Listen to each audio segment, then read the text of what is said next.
عصر حاضر کے تقاضاؤں سے ہے، لیکن یہ خوف ہو نہ جائے آشکارا شرع پیغمبر کہیں۔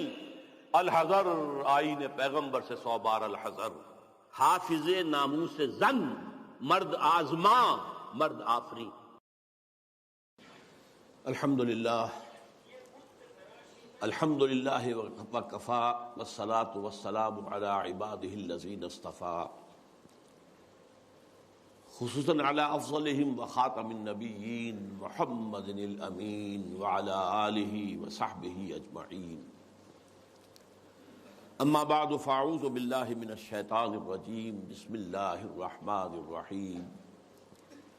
رب اشرح لی صدری ویسر لی امری واحلل عقدۃ من لسانی یفقہوا قولی۔ اللہم ربنا الہمنا رشدنا واعذنا من شرور انفسنا۔ اللہم ارنا الحق حقا وارزقنا اتباعہ وارنا الباطل باطلا وارزقنا اجتنابہ، آمین یا رب العالمین۔ معزز حاضرین اور محترم خواتین، السلام علیکم ورحمۃ اللہ وبرکاتہ۔ اس حقیقت میں کسی شک و شبے کی گنجائش نہیں ہے کہ 20ویں صدی عیسوی کے عظیم ترین اسلامی مفکر علامہ اقبال تھے۔ مزید برآں وہ ملت اسلامیہ کے احیاء کے علم بردار تھے، بلکہ اس کے مبشر تھے۔ انہوں نے بشارت دی تھی کہ اب یہ شاخ ہاشمی کرنے کو ہے، پھر برگ و بر پیدا۔ بشارت دی تھی کتاب ملت بیضا کی پھر شیرازہ بندی ہے، یہ شاخ ہاشمی کرنے کو ہے، پھر برگ و بر پیدا۔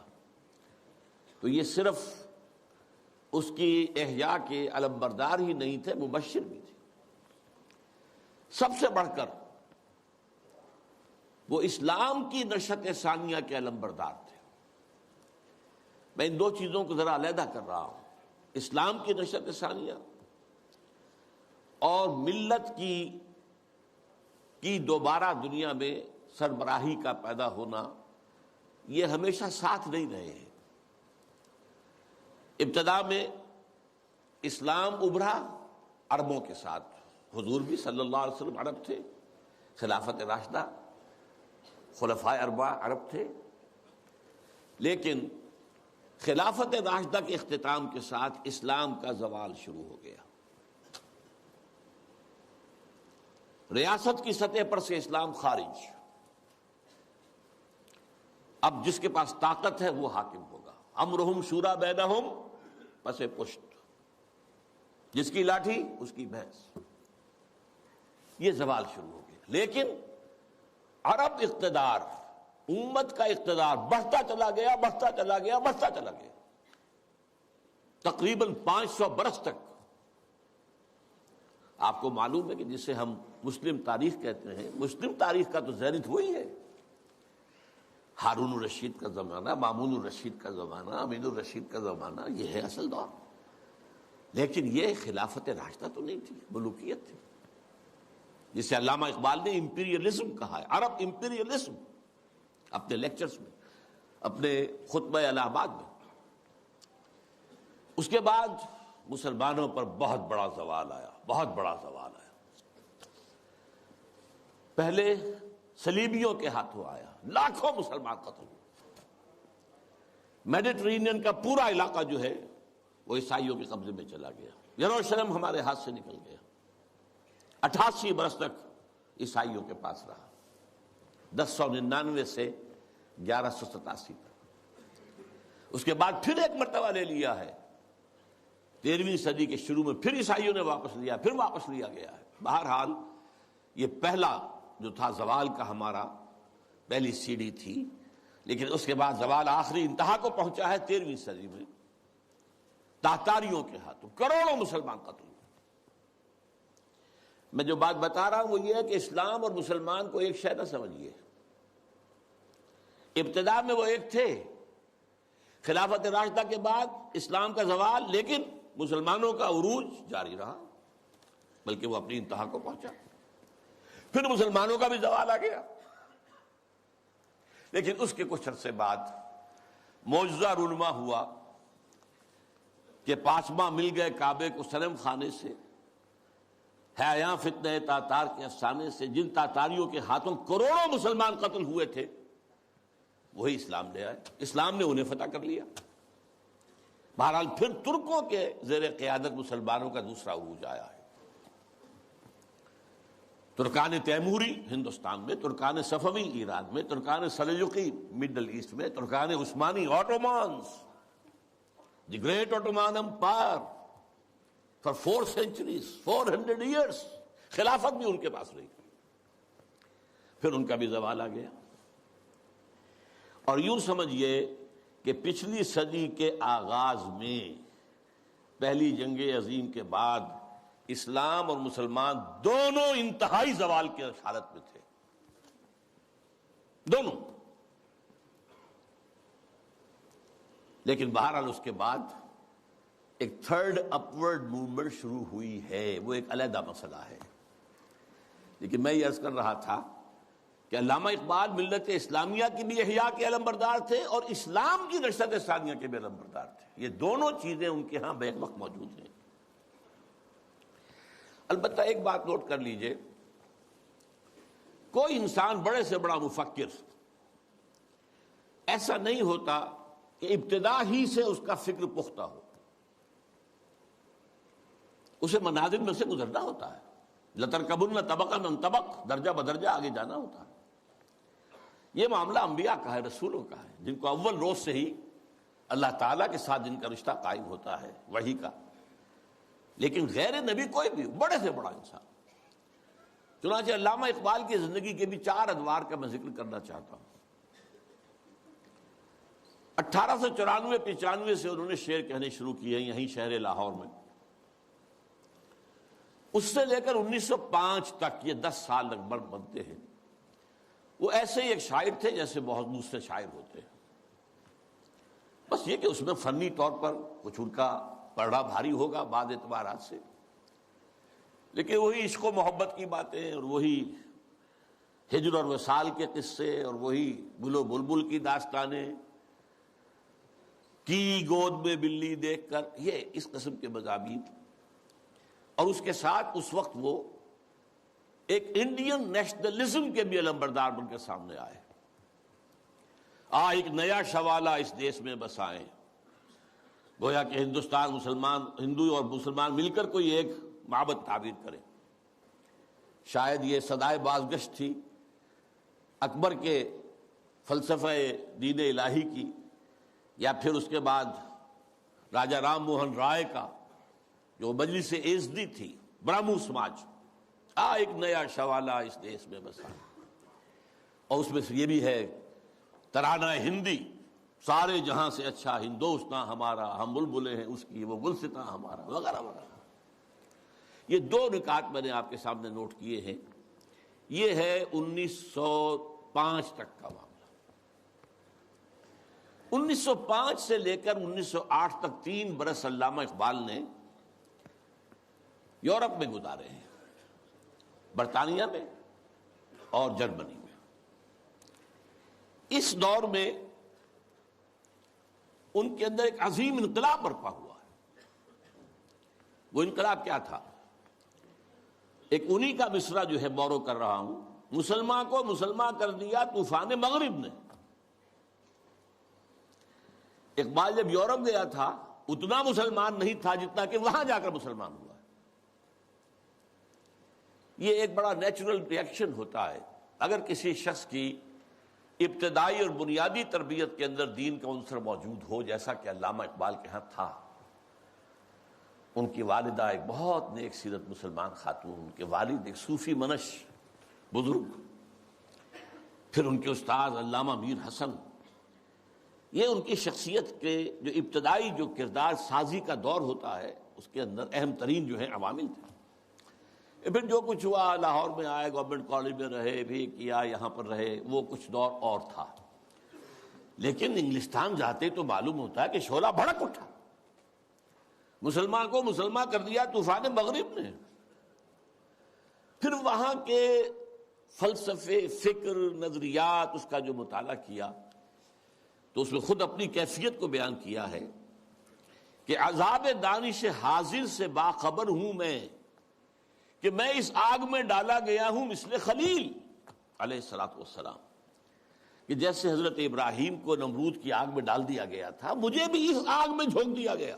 یہ تو آگ ہے، یہاں یہ تو عذاب کا ہے، عذاب دانش افرگ، لادینیت، الحاد، یہ ساری چیزیں جو ہے رگ و پے میں سرایت کیے ہوئے یہاں پر۔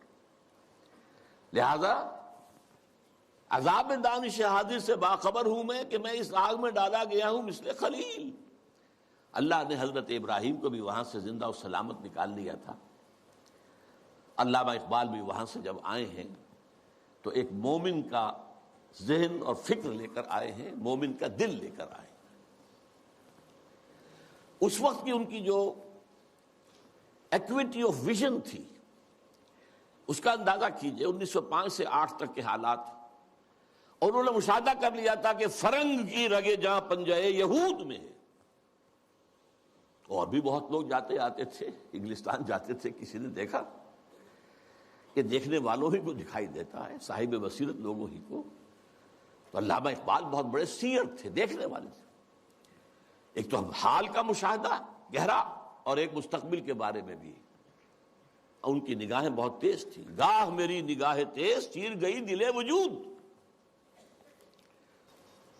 اس کے بعد سن 8 سے 1938 تک 30 برس، اب یہ ہے ان کا وہ دور جس میں اگرچہ انہوں نے شاعری کو جاری رکھا ہے، شاعری کی ہے، لیکن ساتھ ہی یہ بھی کہا ہے مرا یاراں غزل خانے شمردند، مجھے خامخواہ لوگوں نے شاعر سمجھ لیا ہے، غزل خاں سمجھ لیا ہے، اور شکوہ کیا ہے کہ ہر کسے از ظن خود شد یاد من وز درون من نجست اسرار من۔ میرے بہت سے دوست بنے ہوئے ہیں، عقیدت مند ہیں، آتے ہیں، سب کچھ ہے، لیکن کوئی میرے اندر جھانک کر نہیں دیکھتا کہ اس کے اندر ہے کیا، وہ کیا چیز ہے جو مجھے بے چین کیے ہوئے، اس سے کسی کو دلچسپی ہی نہیں ہے۔ یہ جو دور ہے 30 برس کا، میرے نزدیک اس میں اقبال کی سب سے بڑی حیثیت یہ ہے کہ وہ قرآن مجید کا اس دور کا سب سے بڑا شارح ہے۔ میں لفظ تفسیر استعمال نہیں کر رہا، وہ ایک ٹیکنیکل ٹرم ہو جائے گی۔ شارح اقبال قرآن، اور ساتھ ہی سب سے بڑا داعی ہے۔ میرے علم میں نہیں ہے کہ کسی اور شخص نے اس شد و مت کے ساتھ مسلمانوں کو قرآن کی طرف دعوت دی ہو کہ لوٹو قرآن کی طرف، سادہ ترین الفاظ میں وہ زمانے میں معزز تھے مسلمان ہو کر اور تم خار ہوئے تاریک قرآن ہو کر۔ اے چو شبنم بر زمیں افتندئی در بغل داری کتاب زندئی، اے وہ قوم جو شبنم کی طرح زمین پر پڑی ہوئی ہے اور لوگ اسے اپنے قدموں سے توڑ رہے ہیں، پامال کر رہے ہیں، ہوش میں آ، تیرے پاس وہ کتاب زندہ موجود ہے۔ جیسے حضرت موسیٰ علیہ السلام کے پاس بھی عصا تو تھا، لیکن جب دربار میں جب وہ مقابلہ ہو رہا تھا اور جادوگروں نے اپنی رسیاں پھینکی، وہ بھی سانپ بن گئے، تو حضرت موسیٰ کے دل میں بھی خوف آ گیا۔ فَأَوْجَسَ فِي نَفْسِهِ خِیفَةً موسیٰ، یہ بربنائے طبع بشری ہے۔ اس طرح کی چیز کا معاملہ انبیاء کی عصمت کے منافی نہیں ہے، بربنائے طبع بشری۔ کہ میرا معجزہ بھی تو یہی تھا نا جو اللہ نے دیا تھا، کہ میرا عصا جو ہے وہ اژدہا بن گیا، یہ تو انہوں نے سانپ بنا دیے، اب کیا ہوگا؟ تالی پٹ جائے گی۔ اب تو مجمع خود کہا تھا کہ جمع کرو لوگوں کو۔ اس وقت اللہ نے فرمایا جو تیرے ہاتھ میں اسے پھینکو، ذرا ڈالو تو صحیح، دیکھو تو صحیح، ڈرو نہیں۔ وہ جب ڈالا ہے اور اس نے وہ سارے ہڑپ کر لیے، اس جو بنا وہ اژدہا، وہ جو جتنی بھی بنی تھی وہ بظاہری وہ سانپ، وہ سب کے ساتھ ہڑپ کے اب سجدے میں گر پڑے ساجدوں کر، القی السحرۃ ساجدین۔ اسی طرح یہ امت آج اگرچہ موجود ہے، عصائے موسوی بغل میں ہے، سانپوں سے ڈر رہے ہیں۔ در بغل داری کتاب زندئی، اے تو شبنم بر زمیں افتندئی۔ میں تفصیل میں نہیں جا سکتا، میری ایک کتاب ہے علامہ اقبال اور ہم، اس میں نے تفصیل سے علامہ اقبال کے شارح قرآن ہونے کے اعتبار سے میں نے انہیں رومی ثانی قرار دیا۔ رومی کے بارے میں حضرت جامی رحمہ اللہ نے جو اشعار کہے تھے، مثنوی مولوی معنوی، ہست قرآن در زبان پہلوی. یہ جو مولوی معنی، مولوی روم، ان کی جو مثنوی ہے، یہ فارسی زبان میں، پہلوی زبان میں قرآن ہی ہے، قرآن ہی کے مفاہیم ہیں، قرآن ہی کے مقاصد ہیں، قرآن ہی کا فکر ہے، قرآن ہی کا فلسفہ ہے جو بیان کیا گیا. منچ گویم وصف عالی جناب، نیست پیغمبر ولیکن دارت کتاب. میں کیا کچھ وصف بیان کروں مولانا روم کا، وہ پیغمبر تو نہیں تھے لیکن کتاب ان کے پاس تھی. کتاب جو ہے مثنوی مولوی مان. بالکل یہی بات جامی ہی کے طرح کے بہت بڑے شاعر تھے، جالندھر کے گرامی، اور انہوں نے یہ بات کہی تھی، در دیدہ مانی نگراں حضرت اقبال، پیغمبر یہ کر دو پیغمبر نہ تو آشد. جو لوگ معنی پر نگاہ رکھتے ہیں، جو لوگ صرف الفاظ کو نہیں دیکھتے، گہرائی میں جاتے ہیں، ان کے نزدیک تو حضرت اقبال کا معاملہ یہ ہے کہ انہوں نے پیغمبری کی ہے، اگرچہ انہیں پیغمبر نہیں کہہ سکتے، معاذ اللہ ثم معاذ اللہ ثم معاذ اللہ. بہرحال یہ میرے نزدیک 1908 کے بعد سے لے کر ملت کے احیاء کا نعرہ، ملت کے احیاء کی نوید جاں فضا، اسلام کے نشأت ثانیہ کے دور کے آغاز کی بشارتیں بھی سنائیں، اور اس کے لیے ایک فکری مواد پیدا کیا. مغربی فکر پر تنقید کی، زوردار تنقید کی، ان کی سیاست پر تنقید کی. انسانی حاکمیت کہاں سے لے آئے ہو؟ سروری زیبا فقط اس ذات بے ہمتا کو ہے، حکمراں ہے ایک وہی باقی بتانے آزری. حاکمیت تو صرف اللہ کو ہے، کسی کو یہ حق حاصل نہیں. اللہ کی حاکمیت، انسانی حاکمیت چاہے فرد واحد کی ہو، فرعون ہو، نمرود ہو، تو جتنی بڑی نجاست کا ایک بہت بڑا، یوں سمجھئے کہ بہت بڑی گانٹھ جو ہے کسی کے سر پر رکھ دی گئی ہے، ٹنوں، وہ اگر ایک ایک ماشا کر کے سب میں بانٹ دی جائے گی تب بھی تو نجاست ہی رہے گی. انسانی حاکمیت کا تصور جو ہے وہ نجاست ہے، وہ کفر ہے، وہ شرک ہے.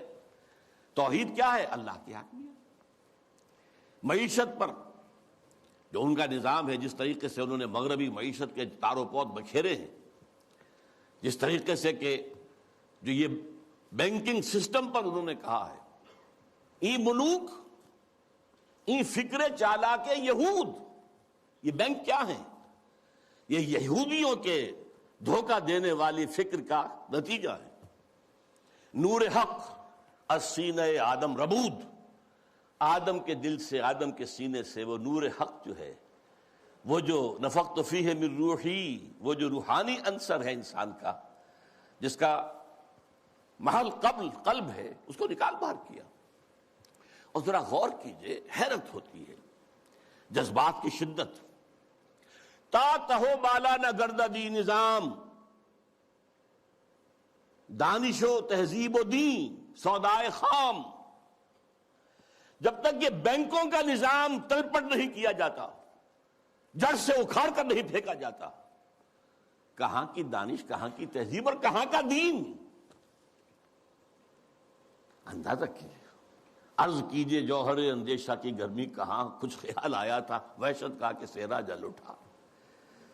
پھر وطنیت، نیشن سٹیٹ کا تصور، ان تازہ خداؤں میں بڑا سب سے وطن ہے. اس دور میں میں اور ہے، جام اور ہے، جم اور. ساقی نے بنا کی روش لطف و ستم اور. مسلم نے بھی تعمیر کیا اپنا حرم اور. تہذیب کے آزر نے ترشوائے صنم اور، نئے نئے بت. ان تازہ خداؤں میں بڑا سب سے وطن ہے، جو پیرہن اس کا ہے وہ مذہب کا کفن ہے. نظارہ دیرینہ زمانے کو دکھا دے، اے مصطفی خاک میں اس بت کو ملا دے. اسلام تیرا دیس ہے، تو مصطفی ہے، بازو تیرا توحید کی قوت سے قوی ہے. اب یہ تصورات سے اندازہ کیجیے، یہ کوئی شاعری کے مضامین ہے؟ یہ وصل و ہجر کی باتیں ہو رہی ہے؟ کیا ہو رہا ہے؟ یا محبوب کے لب لعلین کی کا کوئی تذکرہ ہو رہا ہے، یا اس کے وہ گیسوؤں کی کوئی؟ یہ تو بات ہی کچھ اور ہے، یہ شاعری تو نہیں. نغمہ کجا و من کجا، ساز سخن بہانہ ایست. سوئے قطار می کشم ناقہ بے زمام را. یہ امت جو بکھر گئی ہے، یہ لوگ، فکری انتشار ہے، عملی انتشار ہے، فقہی انتشار ہے، نہ معلوم کیسے کیسے انتشار ہیں. انہیں سب کو پھر ایک لائن میں لا کر، ایک قطار میں لا کر ایک قافلے کی شکل دینا چاہتا ہوں. اس کے لیے میں نے اس شاعری کو اپنا ذریعہ بنایا ہے. اس میں سے بھی جو میں نے آپ کو 30 سال گنوائے ہیں، 8 سے لے کر اور 38 تک، 1908 سے 1938، آخری 8 سال بہت اہم ہیں، بہت اہم ہیں، بہت اہم. 37 تا 38، اس میں جو ان کے کارنامے ہیں، ان میں سب سے بڑا کارنامہ نوٹ کر لیجئے، مسلم لیگ کی تحریک میں احیاء اسلام کا انجیکشن لگانا. مسلم لیگ 1906 میں قائم ہوئی ڈھاکہ میں. اس میں نہ شامل تھے محمد علی جناح، میں ان کا نام اس لیے لے رہا ہوں، قائد اعظم نہیں کہہ رہا، اس وقت وہ قائد اعظم نہیں تھے. نہ علامہ اقبال، علامہ اقبال تو تھے ہی نہیں، وہ یورپ میں تھے. لیکن یہ کہ مسٹر جناح موجود تھے ہندوستان میں، لیکن وہ کانگریس کے رکن تھے، دادا بھائی نوروجی کے سیکرٹری تھے، مسلم لیگ میں نہیں آئے. بڑی مشکل سے کہنے سننے سے مولانا محمد علی جوہر کے وہ مسلم لیگ میں آئے، لیکن پھر بھی اپنی ڈوئل ممبرشپ برقرار رکھی، کانگریس کی بھی اور مسلم لیگ کی بھی، اور سر توڑ کوشش کی ہے. اس وقت تک یوں سمجھیے کہ جو 24 برس ہیں، 6 سے لے کے 30 تک، مسلم لیگ کی حیثیت جو ہے، نمبر ایک تو یہ کوئی عوامی جماعت تھی ہی نہیں. اگر موقع ملا تو میں قائد اعظم کا بھی ایک قول اس میں نقل کروں گا. یہ ایک بس ادارہ سا تھا، کچھ بڑے ایلیٹ مسلمانوں کے، کچھ نوابزادے، کچھ جاگیردار، کچھ اور اسی اعتبار سے نمایاں لوگوں کا بس ایک انجمن تھی. اور اس کی کوشش ساری صرف یہ تھی کہ کوئی ایسا فارمولہ طے ہو جائے ہندوؤں اور مسلمانوں کے مابین کہ اگر ہندوستان ایک وحدت کی حیثیت سے آزاد ہو اور یہاں پر جدید دور کے مطابق جو ہے ون مین ون ووٹ کے حوالے سے حکومتیں بننی شروع ہوں، تو ایسا نہ ہو کہ مسلم اقلیت جو ہے وہ ہندوؤں کی اکثریت کے تلے پس کر رہ جائے. ان کا تشخص برقرار رہنا چاہیے، ان کی حقوق برقرار رہنے چاہیے، ان کی کوئی ضمانت ہونی چاہیے. بلکہ اندیشہ یہ تھا کہ وہ ہندو اپنی 800 سالہ غلامی کا انتقام لیں گے ہم سے، یہ خوف بھی تھا. اس کو میں نیگیٹو ایلیمنٹ کہتا ہوں، یہ تحریک مسلم لیگ کا نیگیٹو ایسپیکٹ تھا. لیکن اور اس میں جان لیجئے کہ سب سے بڑا رول پلے کر رہا تھا محمد علی جناح، جسے کہا گیا تھا اتحاد کا سفیر، اور یہ ہندو ہیں دینے والے ان کو یہ خطاب. سر توڑ کوشش کی ہے، آخر مایوس ہو گیا. اس نے سیاست سے کنارہ کشی اختیار کی، انگلستان جا کر کوٹھی خریدی، لیگل پریکٹس شروع کر دی اور وہاں بیٹھ گئے. ان کے اس عرصے میں 37 میں خطبہ الہ آباد دیا علامہ اقبال. یہ خطبہ ہے میرے نزدیک ٹرننگ پوائنٹ، کہ اس سے پہلے اگرچہ علامہ اقبال اپنی شاعری میں اسلام کے دوبارہ زندہ ہونے کی نوید سنا چکے تھے اور خبر دے رہے تھے کہ کتاب ملت بیضا کی پھر شیرازہ بندی ہے، شاخ ہاشمی کرنے کو ہے پھر برگ و بر پیدا، سبق پھر پڑھ صداقت کا، شجاعت کا، عدالت کا، لیا جائے گا تو اس سے کام دنیا کی امامت کا، اور نکل کے صحرا سے جس نے روما کی سلطنت کو الٹ دیا تھا، سنا ہی میں قدسیوں سے میں نے کہ شیر پھر ہوشیار ہوگا، وغیرہ وغیرہ. تو ایک سور تو اقبال پھونک چکا تھا. جو بھی تعلیم یافتہ لوگ تھے ہندوستان میں مسلمان، خاص طور پر شمالی ہند میں زیادہ، لیکن حیدرآباد دکن میں بھی بہت ہی اس کا گہرا اثر تھا. لیکن یہاں آ کر اب مسلم لیگ کے صدر کی حیثیت سے انہوں نے انجیکشن لگایا. وہ انجیکشن کیا تھا؟ نمبر 1، مسلمان ایک علیحدہ قوم ہیں، قومیت کی کسی بھی تعریف پر پورے اترتے. یہ ان کا فلسفیانہ حصہ ہے اس خطبے کا. لیکن جس چیز کو میں کہہ رہا ہوں ٹرننگ پوائنٹ، انہوں نے کہا یہ ڈیسٹنی ہے، یہ تقدیر مبرم ہے کہ ہندوستان کے شمال مغرب میں ایک مسلم ریاست قائم ہوگی. It was not a proposal, it was a prophecy, destiny. Number 1. Number 2، اور اگر ایسا ہو گیا تو ہمیں موقع مل جائے گا کہ اسلام کے تابناک چہرے پر جو بدنما داغ اور دھبے آ گئے تھے، عرب ملوکیت کے دور میں، لفظ کیا ہے؟ عرب امپیریلزم. یہ بنو امیہ کا دور، یہ بنو عباس کا دور، پھر ترکان عثمانی کے دور، یہ بادشاہتیں تھیں. اس میں خلافت کا تو سوال نہیں، نام خلافت کا رہا، خلفائے بنو امیہ اور خلفائے بنی عباس اور خلفائے بنو عثمان وغیرہ، آل عثمان. اب اس دور میں جو نقشہ اسلام کا آیا ہے دنیا کے سامنے، وہ ظاہر رہا بہت بدنما ہے، بہت داغدار ہے. اگر ہمیں آزاد ایک مسلمان ریاست مل جاتی ہے، ہمیں موقع مل جائے گا کہ ان بدنما داغوں اور دھبوں کو ہٹا کر دھو کر صحیح اسلام کا ایک نقشہ پوری دنیا کے سامنے پیش کریں. یہ ہے پازیٹیو انجیکشن. یہاں سے مسلم لیگ کا دور ثانی شروع ہوتا. اب وہ صرف منفی نہیں تھا، اب وہ تحفظات ہی کی بات نہیں تھی، اب یہ کہ اس میں ایک مثبت، ایک مقصد، نصب العین، ایک اعلیٰ ہدف، ایک اونچا آدرش قائم ہو گیا. اس زمانے میں اسم اکرام صاحب جو ہیں، جن کی مشہور کتابیں ہیں روض کوثر، موج کوثر، آب کوثر، بہت ہی بڑے پڑھے لکھے آدمی تھے. اس زمانے میں آکسفورڈ میں پڑھتے تھے. قائد اعظم سے ملاقات کے لیے گئے اور کہا آپ کیوں چھوڑ کر آ گئے ہندوستان کو؟ ہندوستان کے مسلمانوں کو آپ کی قیادت کی ضرورت ہے. میں حیران ہو گیا ان کے دو جملے پڑھ کر. ہندوز آر انکوریجیبل، ہندو ناقابل اصلاح ہے. میں نے سر توڑ کوشش کر کے دیکھ لی، وہ کوئی عقل کی بات سننے کو تیار نہیں. Hindus are incorrigible. اور مسلمانوں کا حال یہ ہے کہ ان کا بڑے سے بڑا لیڈر جو بات مجھ سے صبح کہتا ہے، شام کو جا کر وہ اپنی سطح کے مطابق یا ڈپٹی کمشنر سے یا گورنر سے کہہ دیتا ہے. تو ایسی قوم کی رہنمائی میں کیسے کروں؟ لیکن پھر یہ اقبال ہے جو میدان میں آیا ہے. 1932 کی گول میز کانفرنس میں شرکت کے لیے علامہ اقبال لندن گئے. محمد علی جناح اس میں شریک نہیں تھے کیونکہ وہ تو سیاست چھوڑ چکے تھے. اس موقع پر محمد علی جناح سے ملاقاتیں کی ہیں علامہ اقبال نے، اور یہی مثبت انجیکشن ان کو لگایا. تو وہی انجیکشن جو ہے اقبال نے مسلم لیگ میں بحیثیت مسلم لیگ 1930 میں لگایا، اور محمد علی جناح کے جسم میں 1932 میں لگایا. اور اس نے جناح کی قلب ماہیت کر دی، جناح کو بدل کر رکھ دیا. اور میں اسے کہا کرتا ہوں کہ جیسے مولانا روم کہتے ہیں، مولوی ہرگز نہ شد مولائے روم، تا غلام شمس تبریز نہ شد.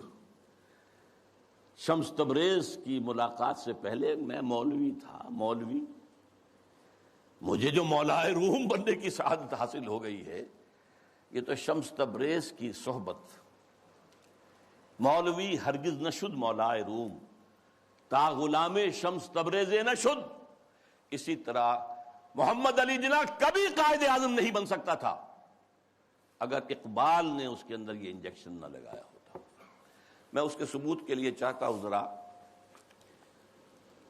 یہ ایک میں کوٹیشن دے رہا ہوں. 21 اپریل 1932 کو جب علامہ کا انتقال ہوا ہے تو اس وقت جو ہے ایک بہت بڑی پبلک جلسہ جو ہے ہو رہا تھا کلکتہ میں. وہاں عین جلسے کی حالت میں خبر پہنچی تو اخبار نے یہ لکھا، جو میرے پاس کوٹیشن ہے، دی نیشنز وائس نامی کتاب سے یہ چیزیں میں نے لی ہیں، کہ یہ جلسہ جو ہے قائد اعظم کی تقریر نے اس کے اندر وہ رنگ پیدا کیا کہ وہ سارا سیاسی معاملات جو زیر غور تھے ختم ہو گئے، صرف ایک کانڈولنس میٹنگ بن کر رہ گئی. تعزیت اجلاس. الفاظ سنیے، میں سارا نہیں سنا سکتا، صرف چند جملے. Mr. M. A. Jinnah said that the sorrowful news of the death of Sir Muhammad Iqbal had plunged the world of Islam in gloom and mourning. Sir Muhammad Iqbal was undoubtedly one of the greatest poets, philosophers and seers of human history. Seers, دیکھنے والا، پیش بینی کرنے والا، آنے والے حالات کو دیکھ لینے والا. To me, he was a personal friend, philosopher, and guide, and as such, the main source of my inspiration and spiritual support. یہ کون کہہ رہا ہے؟ محمد علی جناح. وہ کوئی اس طرح کا آدمی نہیں تھا کہ جو لفاظی کرتا ہو. وہ ایک ایک لفظ جانچ کر تول کر بولنے والا شخص ہے، اس نے یہ کہا ہے. اور اس سے بھی آگے کی بات سن لیجئے. If I live to see the ideal of Muslim state being achieved in India, and then if I were offered to make a choice between the works of Iqbal and the rulership of that Muslim state, I would prefer the former. اگر ہم پاکستان حاصل کر سکے اور اس میں اگر موقع آیا اور مجھ سے کہا گیا کہ اب آپ کے پاس دو چوائسز ہے، یا علامہ اقبال کے کلام کو قبول کر لیجئے اور یا اس ملک کی حکمرانی، تو میں علامہ اقبال کے کلام کو ترجیح دوں گا. پھر میں عرض کر رہا ہوں، یہ الفاظ کس کے ہیں؟ قائد اعظم کے. بلکہ ایک اور میں اس کو آپ کو سنانا چاہتا ہوں، ایک جملہ اور. In April 1936, I thought transforming the Muslim League, which was then only an academical institution, into a parliament of the Muslims of India. From that time to the end of his life, he, yani Iqbal, continued, he continued, Qaid Azam ne kaha, he continued, Iqbal stood as a rock by him. He was not only a great poet who had a permanent place in the history of the world's best literature, but he was also a very dynamic personality. بہرحال یہ پہلی بات تھی جو میں نے گنوائی ہے. دوسری بات جو نگاہوں سے بالکل پوشیدہ ہے، یہ بات بھی خفی ہے. اقبال کا انفلوئنس قائد اعظم پر یہ لوگوں کے ذہنوں میں نہیں ہے، جس کو میں چاہتا ہوں کہ واقعتاً سمجھا جائے، تاریخ کے آئینے میں دیکھا جائے. دوسری بات جو بالکل ہی خفی ہے، سن 32 سے 35 تک علامہ ایک ایسی جماعت قائم کرنے کی کوشش کرتے رہے جو اسلام کے احیاء اور اسلام کی نشت ثانیہ کا کام کر سکے. حالانکہ وہ مسلم لیگ میں تھے، قائد اعظم کے ساتھی تھے، ان کے ساتھ ادنا کارکن کی حیثیت سے بھی شریک رہے. انہوں نے ہی 1930 کا خطبہ دیا، لیکن وہ یہ محسوس کرتے تھے اور صحیح محسوس کرتے تھے کہ مسلم لیگ کی تحریک کے نتیجے میں ایک مسلم قومی ریاست تو قائم ہو سکتی ہے، اسلامی ریاست قائم نہیں ہو سکتی. لہذا سن 32 سے 35 تک کے عرصے کے درمیان ان کی کوشش رہی کہ ایک جماعت بنے. وہ جماعت کیا ہو؟ پریکٹسنگ مسلمز کے اوپر مشتمل ہو، جو اسلام پر عمل کرے. ویسے یہ کتاب پوری تفصیل سے آپ اس میں پڑھ سکیں گے، علامہ اقبال کی آخری خواہش. یہ پورا ڈاکومنٹ ہے، اللہ کا شکر ہے کہ جو اب سامنے آ چکا ہے. پھر یہ کہ اس کا نظم جو ہے عمارت کی بنیاد پر ہو، صدارت کی بنیاد پر نہیں. وہ عمارت بیعت کی بنیاد پر ہو، اور وہ کبھی الیکشن میں حصہ نہ لے. یہ چار چیزیں نوٹ کر لیجئے. یہ بہت سے اعتبارات سے مسلم لیگ کا اینٹی تھیسس بنتا ہے. اس کی کوشش کر رہے تھے. اس کی وجہ کیا ہے؟ وہ بات جو بعد میں علامہ کے انتقال کے 2 سال بعد مولانا مودودی نے کہی ہے 1940 میں اسٹریچی ہال علی گڑھ یونیورسٹی میں، جو ایک کتاب کی شکل میں شائع ہوتی ہے، اسلامی حکومت کیسے قائم ہوتی ہے. مین تھیم یہی تھا کہ مسلمانوں کی ایک قومی تحریک کی بنیاد پر ایک قومی ریاست تو وجود میں آ سکتی ہے، اسلامی نہیں آ سکتی. اس میں ہر طرح کا آدمی آ سکتا ہے، ہر کردار کا آدمی آ سکتا ہے، ہر شخص آ سکتا ہے. نمازی ہے یا نہیں ہے، روزہ رکھتا ہے یا نہیں رکھتا ہے، شاعر اسلام سے تعلق ہے یا نہیں ہے، قادیانی ہے یا کوئی اور ہے، کچھ ہو، کوئی بھی ہو، نام مسلمان کا ہونا چاہیے. مسلم لیگ کا تو معاملہ یہ تھا. اس سے ظاہر بات ہے اسلامی ریاست قائم نہیں ہو سکتی. یہ بات علامہ اقبال کے دل کی بات ہے. مولانا مودودی کو بلانے والے دکن سے علامہ اقبال تھے.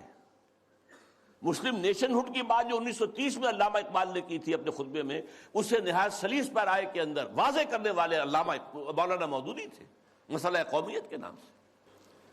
اسی آخری دنوں میں یہ جو نظمیں ان کی آئی ہیں جو 1935 کے بعد کہی گئی ہیں اور جو ان کی زندگی میں شائع بھی نہیں ہوئی،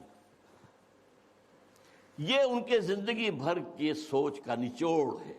ظاہر بات ہے، جو میں نے کہا تھا کہ مفکر ہو، فلسفی ہو، اس کے فکر میں ارتقاء ہوتا ہے، ارتقاء ہوتے ہوتے وہ اپنی انتہا کو پہنچتا ہے۔ لہذا اقبال کے فکر کا ارتقاء جو ہے وہ ان نظموں میں ہے کہ جو ان کے انتقال کے بعد شائع ہوئی ہیں، ارمغان حجاز ان کی زندگی میں شائع نہیں ہو سکی، چونکہ اس وقت تک اردو کی نظمیں تھیں بہت کم، علیحدہ کتابی شکل میں نہیں شائع کی گئی، بلکہ فارسی کے ساتھ ہی ملا کر اس کو فارسی اردو جمع کر کے شائع کیا گیا۔ اور دوسرے، جیسا کہ میں نے عرض کیا، انہوں نے ایک نئی جماعت کا جو ہے تصور پیش کیا اور کوشش کی کہ وہ قائم ہو جائے۔ ایک چھوٹا سا نکتہ اور کہ میں نے اپنے لیے ایک لقب اختیار کیا ہے، یکے از رگ ہائے ساز اقبال۔ اس کا پس منظر کیا ہے؟ زندگی کے آخری ایام میں حضرت علامہ بہت تشویش میں تھے کہ میرا وقت تو اب آ رہا ہے، قریب آ گیا ہے، میں جانے والا ہوں۔ اور انہیں اپنے آس پاس کوئی آدمی ایسا نظر نہیں آ رہا تھا کہ جو ان کے اس مشن کو آگے لے کر بڑھ سکے۔ میں قرآن مجید میں جب غور کرتا ہوں تو معلوم ہوتا ہے جو حضرت زکریا کی کیفیت تھی، جبکہ انہوں نے دعا کی اللہ سے، اللہ مجھے بیٹا عطا کر دے، میں اب بوڑھا ہو گیا ہوں، وَإِنِّي خِفْتُ الْمَوَالِيَ مِنْ وَرَائِي، اب میں جو موالی ہیں، میرے آس پاس ہیں، ارد گرد لوگ ہیں، رشتہ دار ہیں، ان سے تو مجھے اندیشہ ہے کہ وہ اس راستے پر نہیں چل پائیں گے۔ فَهَبْ لِي مِن لَّدُنْكَ وَلِيًّا، مجھے کوئی ولی عطا کر دے۔ اللہ نے پھر حضرت یحییٰ کی بشارت دی۔ یہ تشویش تھی جو علامہ اقبال کے ذہن میں تھی۔ آخری دنوں کے ان کے دو اشعار بہت مشہور ہیں، سرود رفت باز آیت کے نایت، نسیم از حجاز آیت کے نایت، سرآمد روزگار ای فقیر دیگر دانا راز آیت کے نایت۔ اچھا، دیگر دانا راز کے بارے میں ایک اور ان کی نظم جو ہے جو زبور عجم میں ہے، اس کا بھی مرکزی شعر یہی ہے۔ پہلا شعر بہت اہم ہے، اگرچہ میرے اس وقت کے موضوع سے متعلق نہیں ہے، لیکن میں اس کا ذکر کروں گا ضرور، اس لیے کہ علامہ کے بارے میں ایک عام غلط فہمی یہ ہے کہ وہ حضرت مہدی کے ظہور اور حضرت عیسیٰ کے نزول کے قائل نہیں تھے۔ ایسی بات غلط ہے۔ یہ زبور عجم کی نظم سنا رہا ہوں آپ کو۔ خضر وقت از خلوت دشت حجاز آید بروں، کارواں زی وادی دور و دراز آید بروں۔ یہاں حضرت مہدی کے لیے خضر وقت، اپنے وقت کا خضر، رہنما، وہ لفظ استعمال کیا ہے، مذہبی اصطلاح استعمال نہیں کی ہے، لیکن خلوت دشت حجاز سے برآمد ہوں گے۔ اس میں شیعہ سنی دونوں کنسپٹ جمع ہو گئے۔ شیعوں کے نزدیک ان کے 12ویں امام روپوش ہے، وہاں سے برآمد ہو جائیں گے، اور سنیوں کے نزدیک حضرت ام سلمہ رضی اللہ تعالی عنہ کی ایک روایت کے مطابق وہ روپوش ہوں گے، مکے میں چھپے ہوئے ہوں گے۔ تو یہ دونوں تصورات جمع ہو گئے۔ خلوت دشت حجاز، خضر وقت از خلوت دشت حجاز آیت بروں، کارواں زی وادی دور و دراز آیت بروں۔ قافلہ جو چلے گا وہ اس وادی دور و دراز سے، اس کون سی وادی؟ جہاں اقبال تھا، اور حضور کی حدیث ہے، یخرج ناس من المشرق یوطئون للمہدی، یعنی سلطانہ، مشرق کے ایک ملک سے فوجیں آئیں گی جو حضرت مہدی کی حکومت کو قائم کریں گی، مضبوط کریں گی۔ اس حدیث کی تعبیر ہے کہ کارواں زی وادی دور و دراز آیت بروں۔ اب اس میں ایک درمیانی شعر بھی ہے، عمر حاضر کعبہ و بتخالہ می نالد حیات، تاز بزم عشق یک دانائے راز آیت بروں۔ دانائے راز جو ہے وہ کوئی روز روز پیدا نہیں ہوتا۔ عمر ہا، نسل بعد نسل، حیات انسانی جو ہے کعبہ اور بت خانے میں نالا کرتی رہتی ہے، فریاد کرتی رہتی ہے، فغاں کرتی، تب کہیں جا کر کوئی ایک دانائے راز برآمد ہوتا ہے۔ تو دانائے راز تو اب تک کوئی اور نہیں آیا ہے اقبال کے بعد۔ اللہ چاہے گا تو وجود میں آ جائے گا، ابھی تک تو نہیں آیا۔ البتہ اس نظم کے آخری شعر کے حوالے سے کس قدر پیارا شعر ہے، اس میں شعریت بھی اپنی انتہا کو ہے۔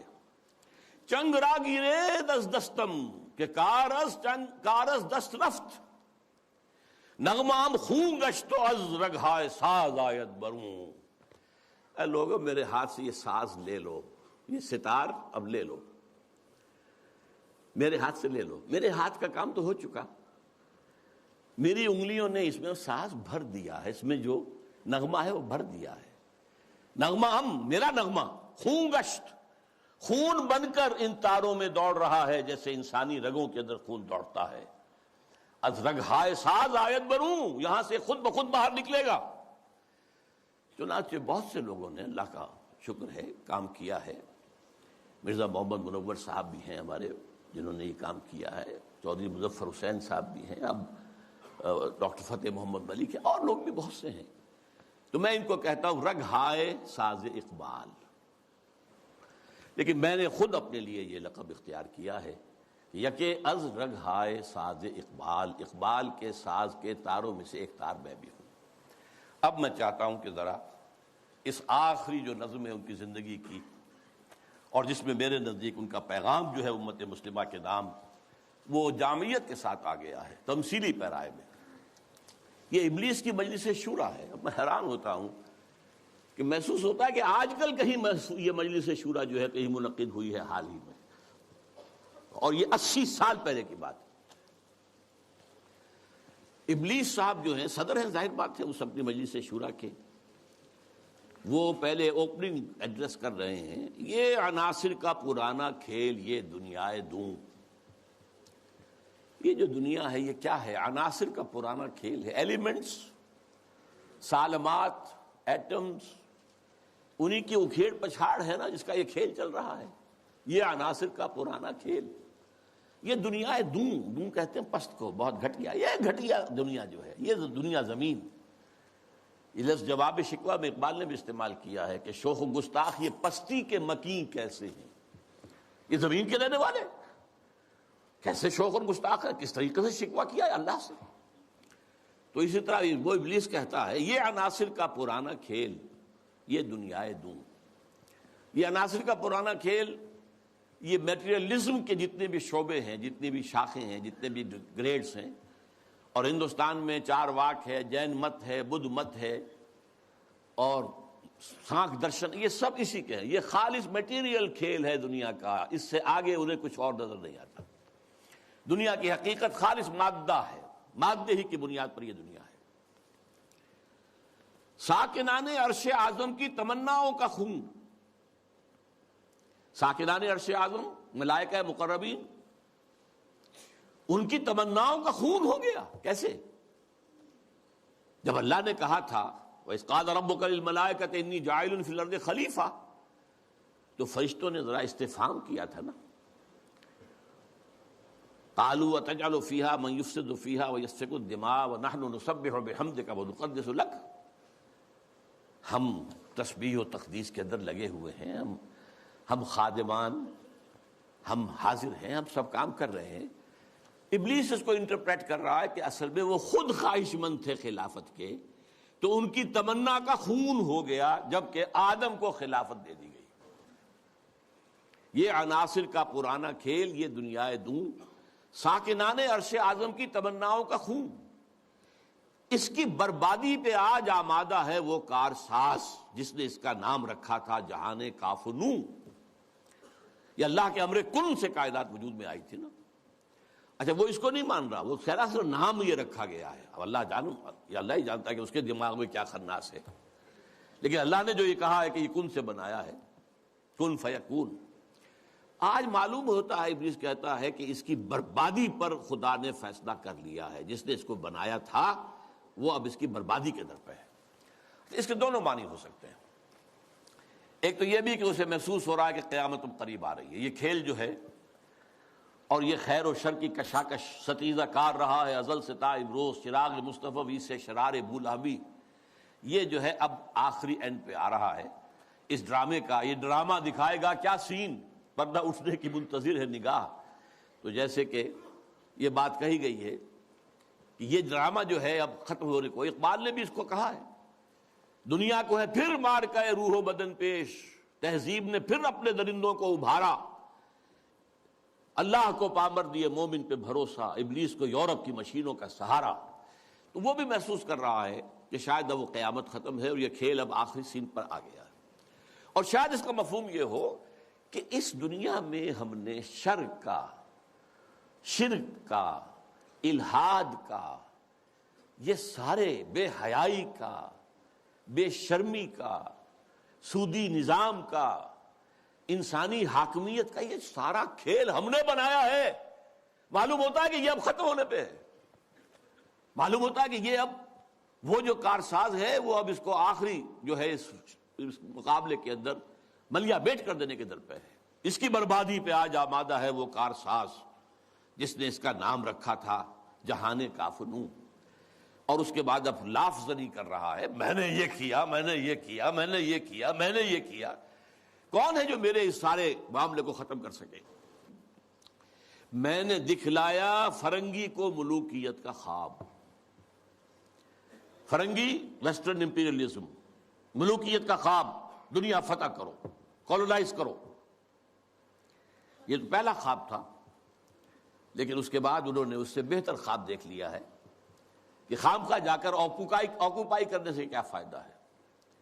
سودی نظام میں اور بینکنگ کے نظام میں اور انٹرنیشنل کمپنیوں کے نظام میں اور گلوبلائزیشن کے ذریعے اور ٹرپ کے ذریعے سے خون چوستے رہو، وہ رہے اپنی اپنی جگہ پر، ہم وہاں جا کر ان پر حملہ کریں گے، انہیں فتح کریں گے تو رد عمل بھی تو پیدا ہوگا نا، خون ریزی بھی تو ہوگی، وہ کوشش بھی کرتے رہیں گے کہ وہ آزادی حاصل کریں، ہمیں ماریں گے۔ تو اب یہ جو نیا امپیریلزم ہے، مالیاتی امپیریلزم، یہ اب ہے، یہ سارا خواب فرنگی کو میں نے دکھایا ہے، میں نے دکھلایا فرنگی کو ملوکیت کا خواب، میں نے توڑا مسجد و دیر و کلیسا کا فسون۔ یہ مسجد اور دیر اور کلیسا اور مندر اور یہ اور وہ، اس کا سارا اثر میں نے ختم کر دیا۔ کیا کیا؟ سیکولرزم کی پٹی بڑھا دی۔ بھائی یہ علیحدہ انسان کا انفرادی معاملہ ہے، کوئی مسجد میں جائے، مندر میں جائے، کہیں اور جائے، وہاں جائے، یہاں جائے، کلیسا میں جائے، سینیگوگ میں جائے، کہاں جائے، کوئی نہیں، جاؤ، لیکن ملکی نظام، ملکی قانون، حکومت، ریاست، معیشت، معاشرت، اس کا کوئی تعلق کسی مذہب سے نہیں۔ وہ جو بھی اثرات تھے، جو بھی ہولڈ تھا مذاہب کا، آخر خدا کو تو مانتے تھے نا۔ اس دور حاضر سے قبل جو ہے انسان کی گمراہی صرف ایک تھی، شرک۔ وہ کیا ہے؟ ایک بڑے خدا کے ساتھ چھوٹے چھوٹے خداؤں کو بھی ماننا۔ بڑے خدا کا انکار نہیں تھا۔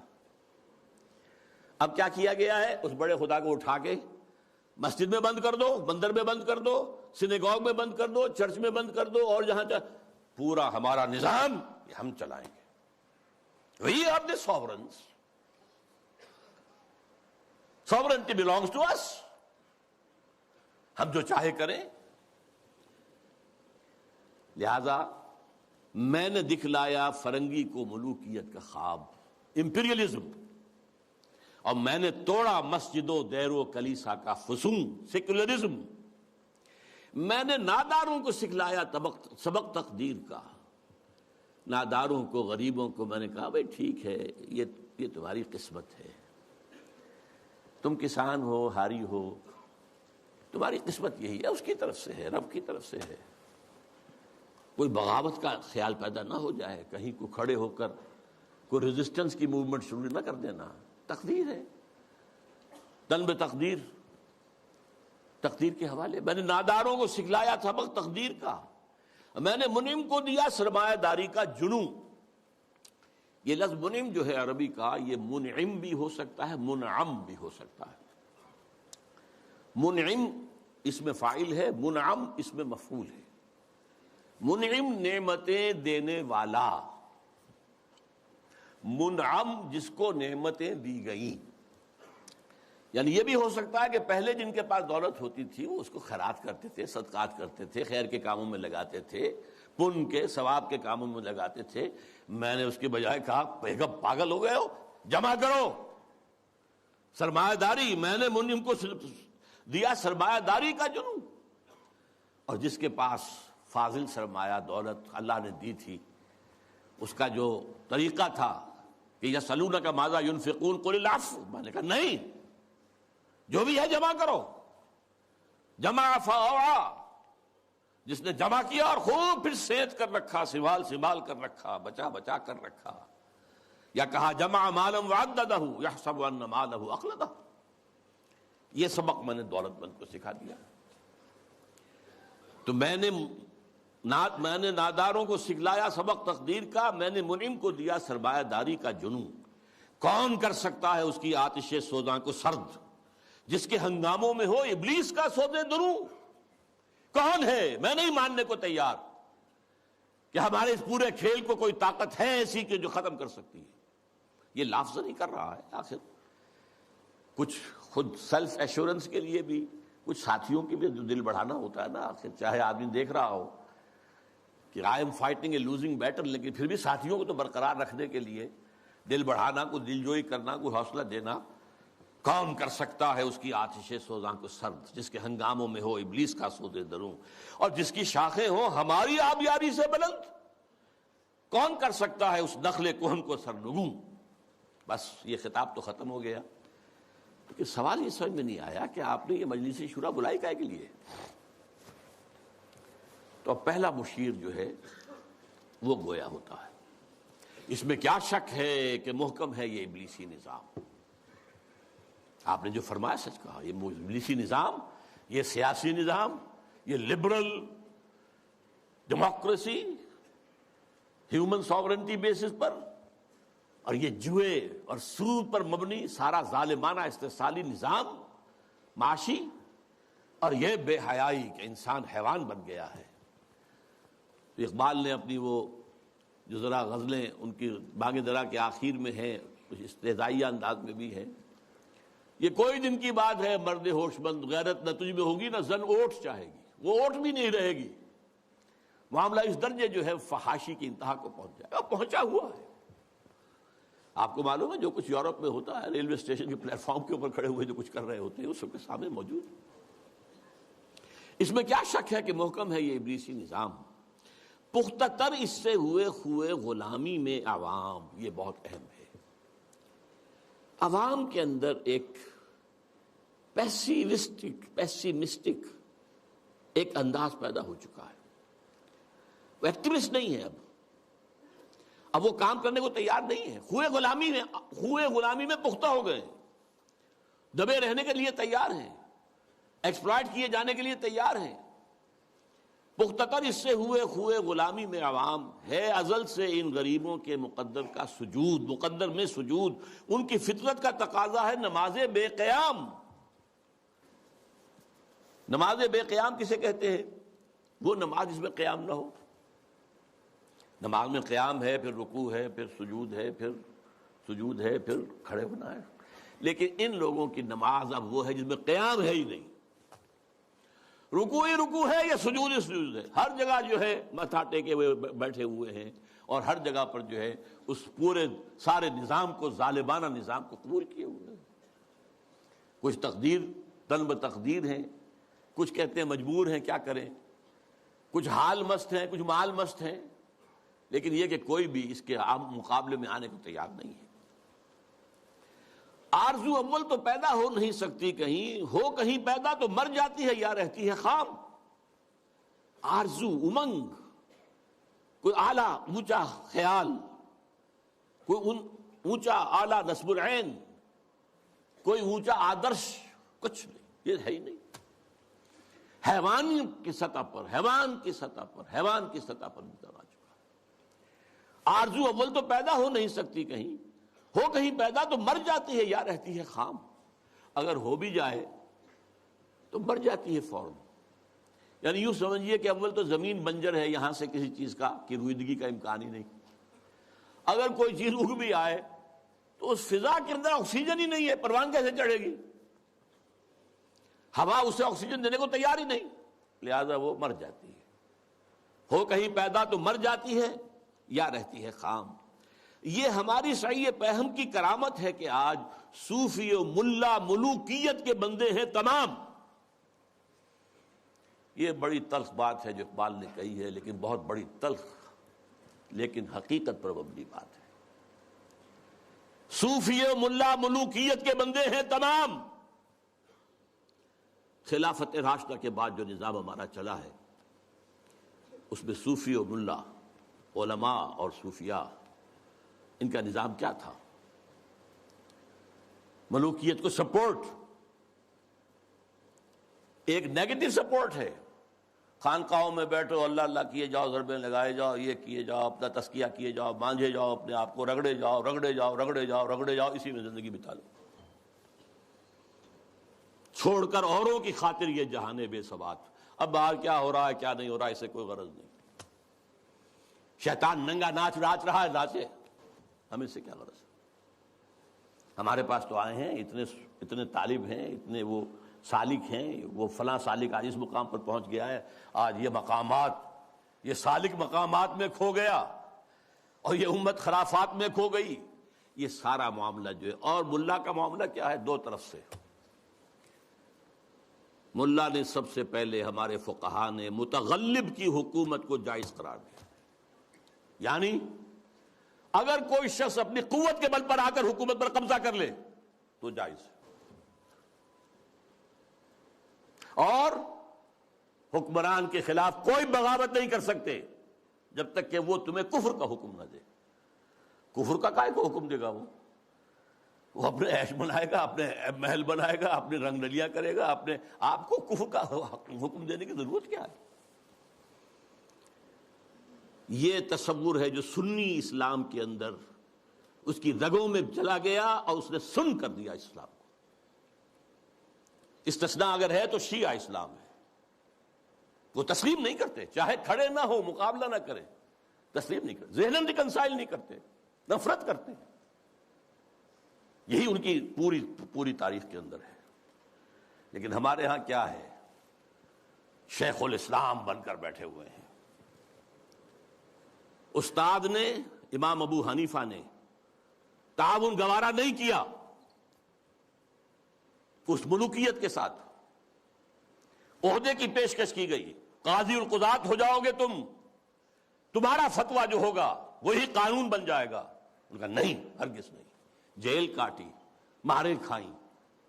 شاگرد نے، قاضی ابو یوسف، عہدہ قبول کر کے تعاون شروع کر دیا۔ استاد نے کہا تھا مزارعت حرام، جس کی زمین ہے خود کاشت کرے۔ شاگرد صاحب نے کچھ تھوڑی سی شرطیں لگا کے مزارعت جائز۔ کیوں؟ ملوکیت کے پاؤں ہوتے ہیں جاگیردار، وہ جیسے کنسلا ایک ہم کہتے ہیں، ایک جانور ہوتا ہے جس کے بہت پاؤں ہوتے ہیں، سینٹی پیڈ اور اس طرح پاؤں، ایسے ہی جاگیرداری کے پاؤں ہوتے ہیں۔ یہ 30 ہزاری منصبدار ہے، یہ 20 ہزاری منصبدار ہے، یہ 10 ہزاری ہے، یہ 5 ہزاری ہے۔ ان پاؤں پر ملوکیت کھڑی ہوتی ہے۔ یورپ میں کیا تھا؟ یہی فیوڈلز، بیرنز، لارڈز، ان کے اوپر بادشاہ۔ لہذا اور آپ نے دے دی بڑی جاگیر، لیکن ایک آدمی کیسے کاشت کرے گا؟ اسے مزارع چاہیے۔ ابو حنیفہ کہہ رہا ہے حرام ہے، کیسے بات بنے گی؟ لیکن نہیں، جواز ہے، یہ شرطیں لگا لو، جواز ہے۔ نمبر 3، اس سے بھی زیادہ تلخ، سود کی بھی ایک گنجائش اسلام میں پیدا کر دی۔ یہ ہماری فقہ، آپ جان لیجئے، فقہ کی بات کر رہا ہوں، کتاب و سنت ہے ہمارا دین اصل۔ ایتونی بشیء من کتاب اللہ و سنت رسولہ حتی اقول، یہ فقہ دین نہیں ہے۔ اور نمبر 2، علماء نے علم کلام کی جو بھی بات کی ہے، جو ان چیزوں کو جو بعد الطبیعیاتی مسائل ہیں ان کو بحث کا، نزاع کا جو موضوع بنایا ہے، یہ دونوں چیزیں بھی، وہ اس سے بھی عمل کا جذبہ سرد ہو جاتا ہے۔ تو یہ پیسیفیکیشن جو ہے، پیسیفائی کر دینا عوام کو، طلب تقدیر ہو جانا، کوئی متغلب ہے تو کوئی بھی ہے، بھائی طاقت والا ہے، آ گیا ہے، اب تو ماننا ہے، اب تو وہی امیر المومنین ہے، اب تو اسی کا حکم ماننا ہے، الا یہ کہ وہ کفر کا حکم دے، بس۔ اور یہ کہ جاگیرداری جو ہے وہ جائز ہے۔ حالانکہ آپ کے علم میں رہنا چاہیے، پہلا مجدد اور مجدد کامل عمر بن عبدالعزیز، انہوں نے صرف 2 کام ہی تو کیے تھے نا. کیا تجدید کی تھی؟ ابھی نہ فرقہ پرستی تھی، نہ فرقہ بندی تھی، نہ علم کلام تھا، نہ شاعرہ تھے، نہ اور لوگ تھے، کوئی بحث تھی ہی نہیں. 2 ہی چیزیں تھیں، ایک موروثی بادشاہت اور دوسرے جاگیریں. 2 ہی تو کام کیے انہوں نے کہا مجھے چونکہ نامینیٹ کیا ہے ایک شخص نے خلیفہ، میں نہیں تیار ہوں اس کو قبول کرنے کے لیے، الا یہ کہ لوگ چاہیں. لوگوں نے کہا ہم چاہتے ہیں. ٹھیک ہے، پہلی کی بات ختم ہو گئی. دوسری، انہوں نے منگائی قینچی اور ساری دستاویزات منگوا لی جو جاگیریں دی گئی تھیں ان سے پہلے، اور وہ سب قینچی سے. شریڈر اس وقت تک ایجاد نہیں ہوا تھا، بڑا ورنہ آسان کام ہو جاتا. وہ قینچی سے سارے قطر قطر کے پھینک دی، کوئی جاگیر نہیں. لیکن اس کے بعد کیا ہوا؟ جاگیرداری بھی آئی، غیر حاضر زمینداری آئی. یہ سارے شیطانی جو ہے چکر سارے کے سارے آ گئے. تو فرمایا یہ ہماری سعی پیہم کی کرامت ہے کہ آج صوفی و ملا ملوکیت کے بندے ہیں تمام.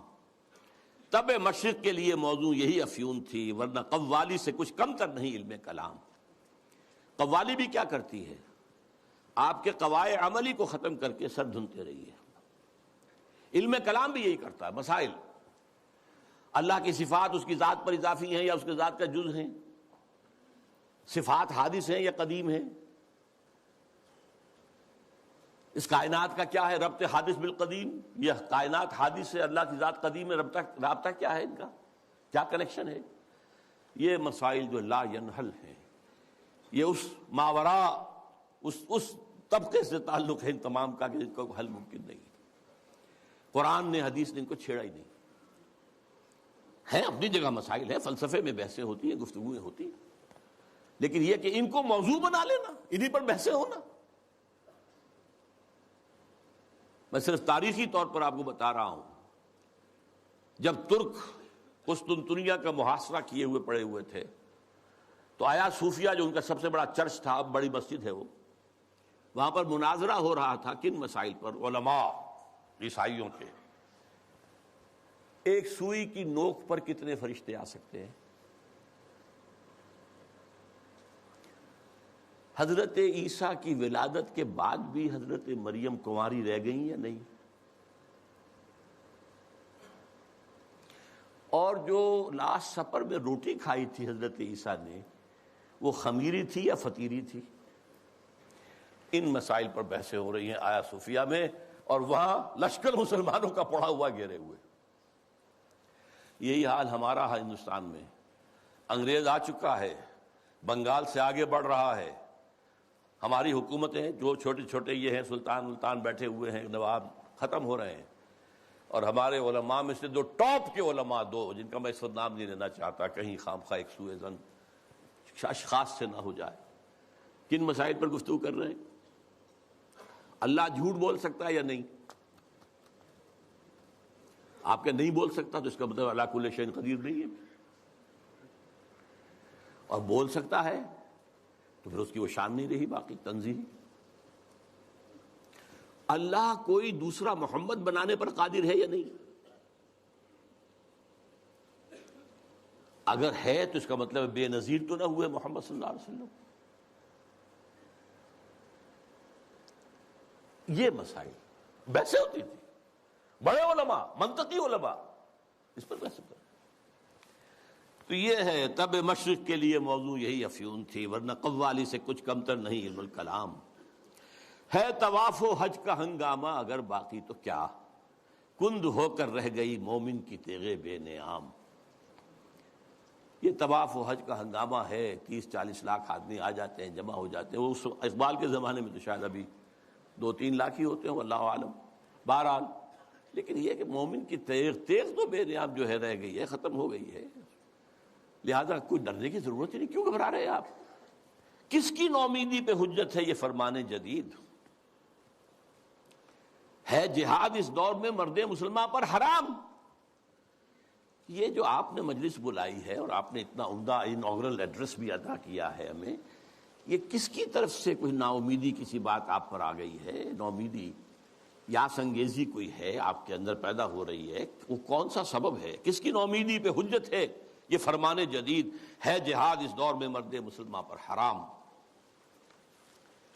دوسرا بشیر بولتا ہے، خیر ہے سلطانی جمہور کا غوغا کے شر، تو جہاں کے تازہ فتنوں سے نہیں ہے باخبر۔ یہ پہلے مشیر کو مخاطب کر کے کہہ رہا ہے، تم واقف نہیں ہو دنیا میں جو نئے نئے فتنے اٹھ گئے ہیں، ابلیسیت کو چیلنج کرنے کے لیے بڑی چیزیں آ گئی ہیں۔ اب یہ سلطانی جمہور کا زمانہ آ رہا ہے، ہم نے تو ملوکیت بنائی تھی، بادشاہت بنائی تھی، امپیریلزم بنائی تھی، یہ کیا ہوا ہے؟ یہ بادشاہت ختم ہو رہی ہے، یہ فرینچ ریولوشن آ چکا ہے، یہ کیا ہو رہا ہے؟ سلطانی جمہور، خیر ہے سلطانی جمہور کا غوغا کے شر، تو جہاں کے سارا فتنوں سے نہیں ہے باخبر۔ اس کے جواب میں پہلا مرشد جو کچھ کہہ رہا ہے، میں سمجھتا ہوں یہ ماسٹر پیس ہے اس نظم کا حصہ۔ میں ہوں باخبر، میں جانتا ہوں، مجھے بے خبر نہ سمجھو، ہوں مگر میری جہاں بینی بتاتی ہے مجھے، میں یہ پوری دنیا کو میں نے دیکھا بھالا ہے، سمجھا ہے، سمجھایا ہے، وہ مجھے بتاتی ہے جو ملوکیت کا ایک پردہ ہو کیا اس سے خطر۔ یہ تو ملوکیت کا ایک پردہ ہے، یہ جمہور کی حاکمیت وہی گند ہے، وہی شرک ہے، وہی کفر ہے، وہی خباثت ہے، وہی غلاظت ہے جو ایک فرد کی حاکمیت۔ کیا فرق پڑا؟ Why do you fear؟ ہمیں کون چیلنج کر رہا ہے اس میں؟ کسی نے خدا کی بات کی ہے؟ ہوں مگر میری جہاں بینی بتاتی ہے مجھے جو ملوکیت کا ایک پردہ ہو کیا اس سے خطر۔ ہم نے خود شاہی کو پہنایا ہے جمہوری لباس، جب ذرا آدم ہوا ہے خود شناس و خود نگر۔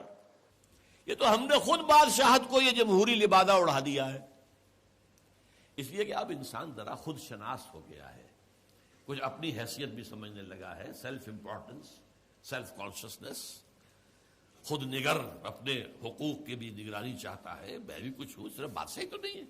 اچھا بھائی لڑو، ایک لبادہ اڑا دو، سب کے سروں کے اوپر وہ گندگی تھوڑی تھوڑی بانٹ کے رکھ دو۔ اور یہ ذہن میں رکھ لیجئے، علامہ اقبال کا یہ ویژن بہت گہرا ہے اور بہت عمدہ ہے۔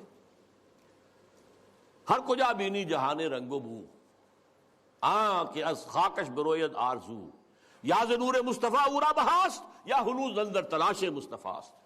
دنیا میں جہاں کہیں بھی تمہیں کوئی نور نظر آئے گا، کوئی خیر، کوئی بھلائی کی بات جس سے کوئی آرزو جو ہے، وہ جو کہا تھا کہ آرزو اول تو پیدا ہو نہیں سکتی کہیں، وہ آرزو امنگ پیدا ہو انسان کے اندر، یا تو نور مصطفیٰ کا ظہور ہو رہا ہے، یہ وہی روشنی ہے جو مصطفیٰ نے دی تھی صلی اللہ علیہ وسلم، یا ابھی انسان اسی نور مصطفیٰ کی تلاش میں جا رہا ہے۔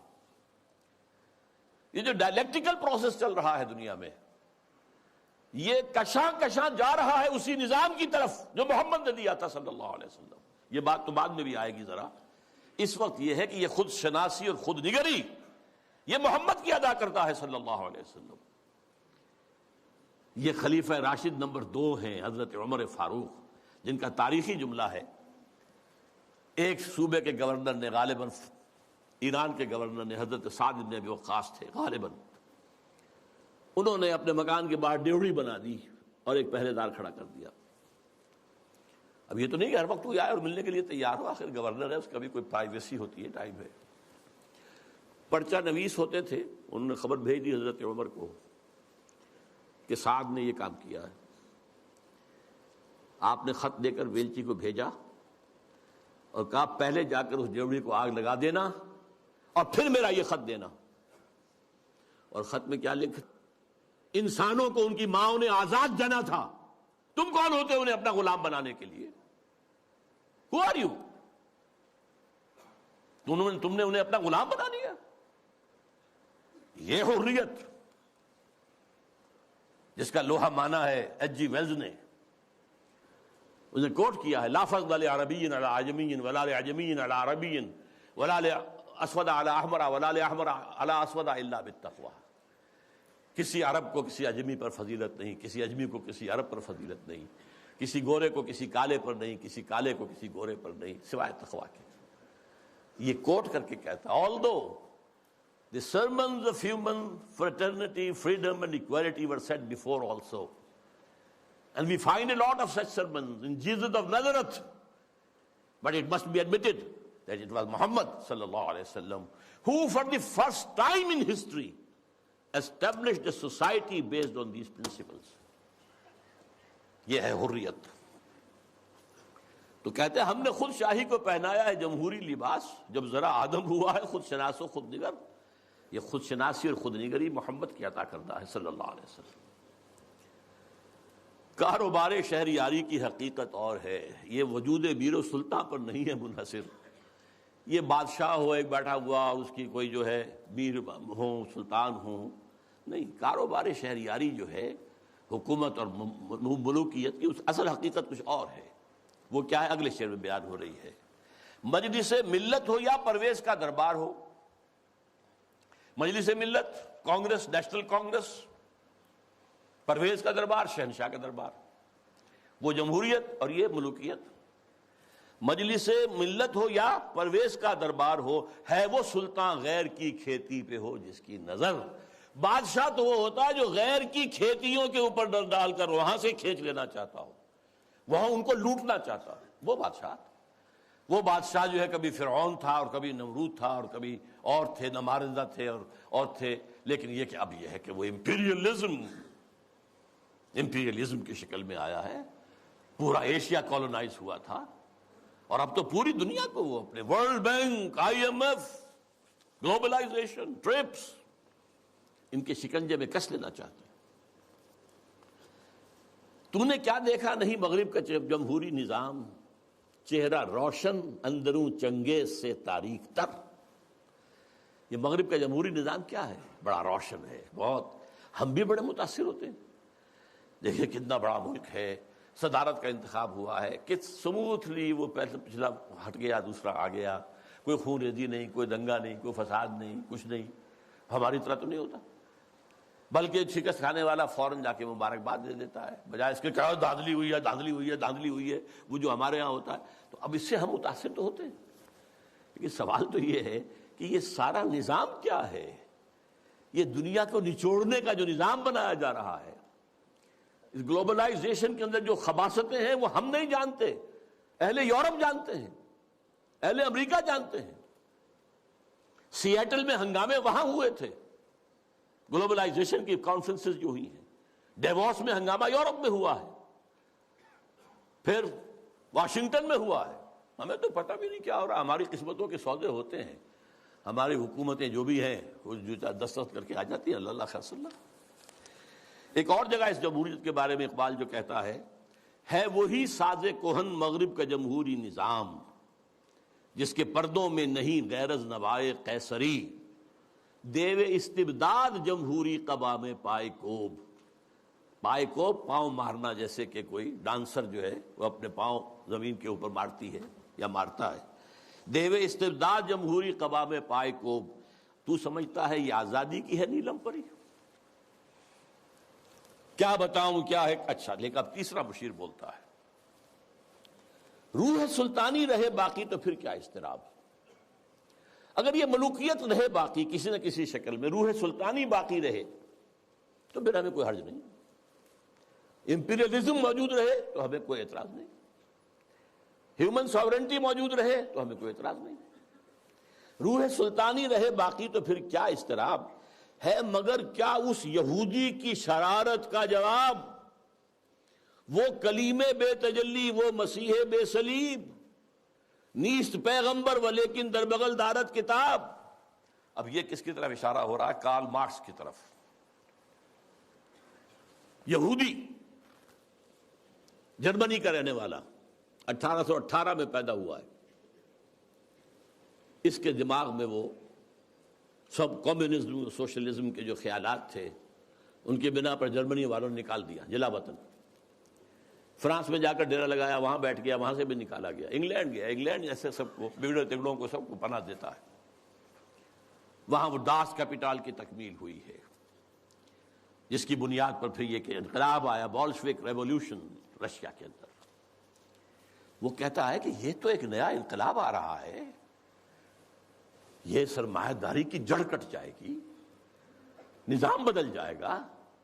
ہم نے جو بھی شیطنت کے پنجے جس جس طرح کا شکل میں گاڑے ہیں، ان میں سے ایک بڑا پنجہ وہ بھی ہے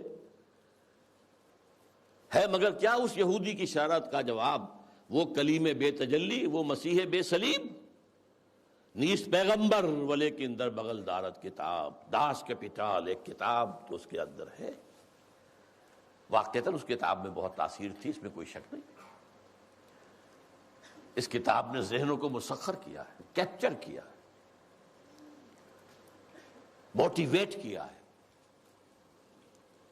نیست پیغمبر ولیکن در بغل دارت کتاب، کیا بتاؤں کیا ہے کافر کی نگاہ پردسوز، مشرق و مغرب کی قوموں کے لیے روز حساب، اس سے بڑھ کر اور کیا ہوگا طبیعت کا فساد، توڑ دی بندوں نے آقاؤں کے خیموں کی تناب۔ یہ تو دنیا زیر و زبر ہو رہی ہے۔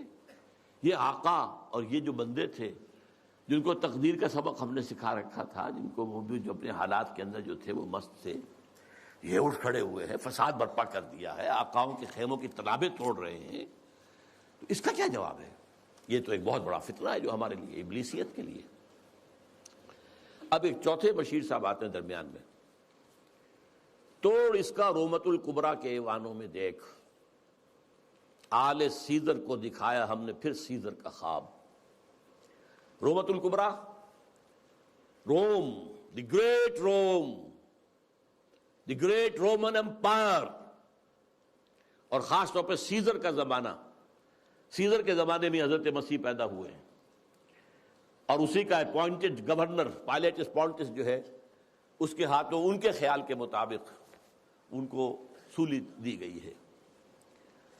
تو سیزر کا جو ایک خواب تھا، اس نے جو ایک بڑی سلطنت، بڑی مملکت، ایشیا، افریقہ اور یورپ کو اپنے ایک پنجے کے اندر لانے کا خواب دیکھا تھا، وہ ختم ہو گیا تھا۔ پھر مسلمان آ گئے، گریٹ آٹومان امپائر قائم ہو گئی تقریباً انہی تمام علاقوں پر جن پر کہ رومن امپائر تھی تقریباً۔ لیکن اب پھر ہم نے آل سیزر ہی کے خاندان سے، نسل سے ایک شخص کو پھر وہی خواب دکھا دیا ہے، اور وہ شخص کون ہے؟ مسولینی۔ یہ 1883 میں پیدا ہوا تھا اور ایک غریب لوہار کا بیٹا تھا، لیکن اس کے اندر ایک زوم تھا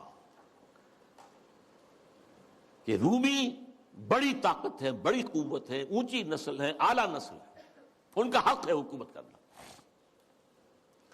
یہی چیز بعد میں ہٹلر کے ذریعے سے جرمنی میں آئی ہے، لیکن ابھی جب تک یہ نظم لکھی گئی ہے 1936 میں، اس وقت تک ابھی وہ منظر عام پر نہیں آیا تھا۔ لیکن سبق ایک تھا، فاشزم، چاہے وہ مسولینی کا ہو اور چاہے وہ نازیزم ہے جرمنی کا، ایک قوم ایک نسل، لہذا ایک بڑی عظیم مملکت بنانے کا اس نے خواب دیکھا۔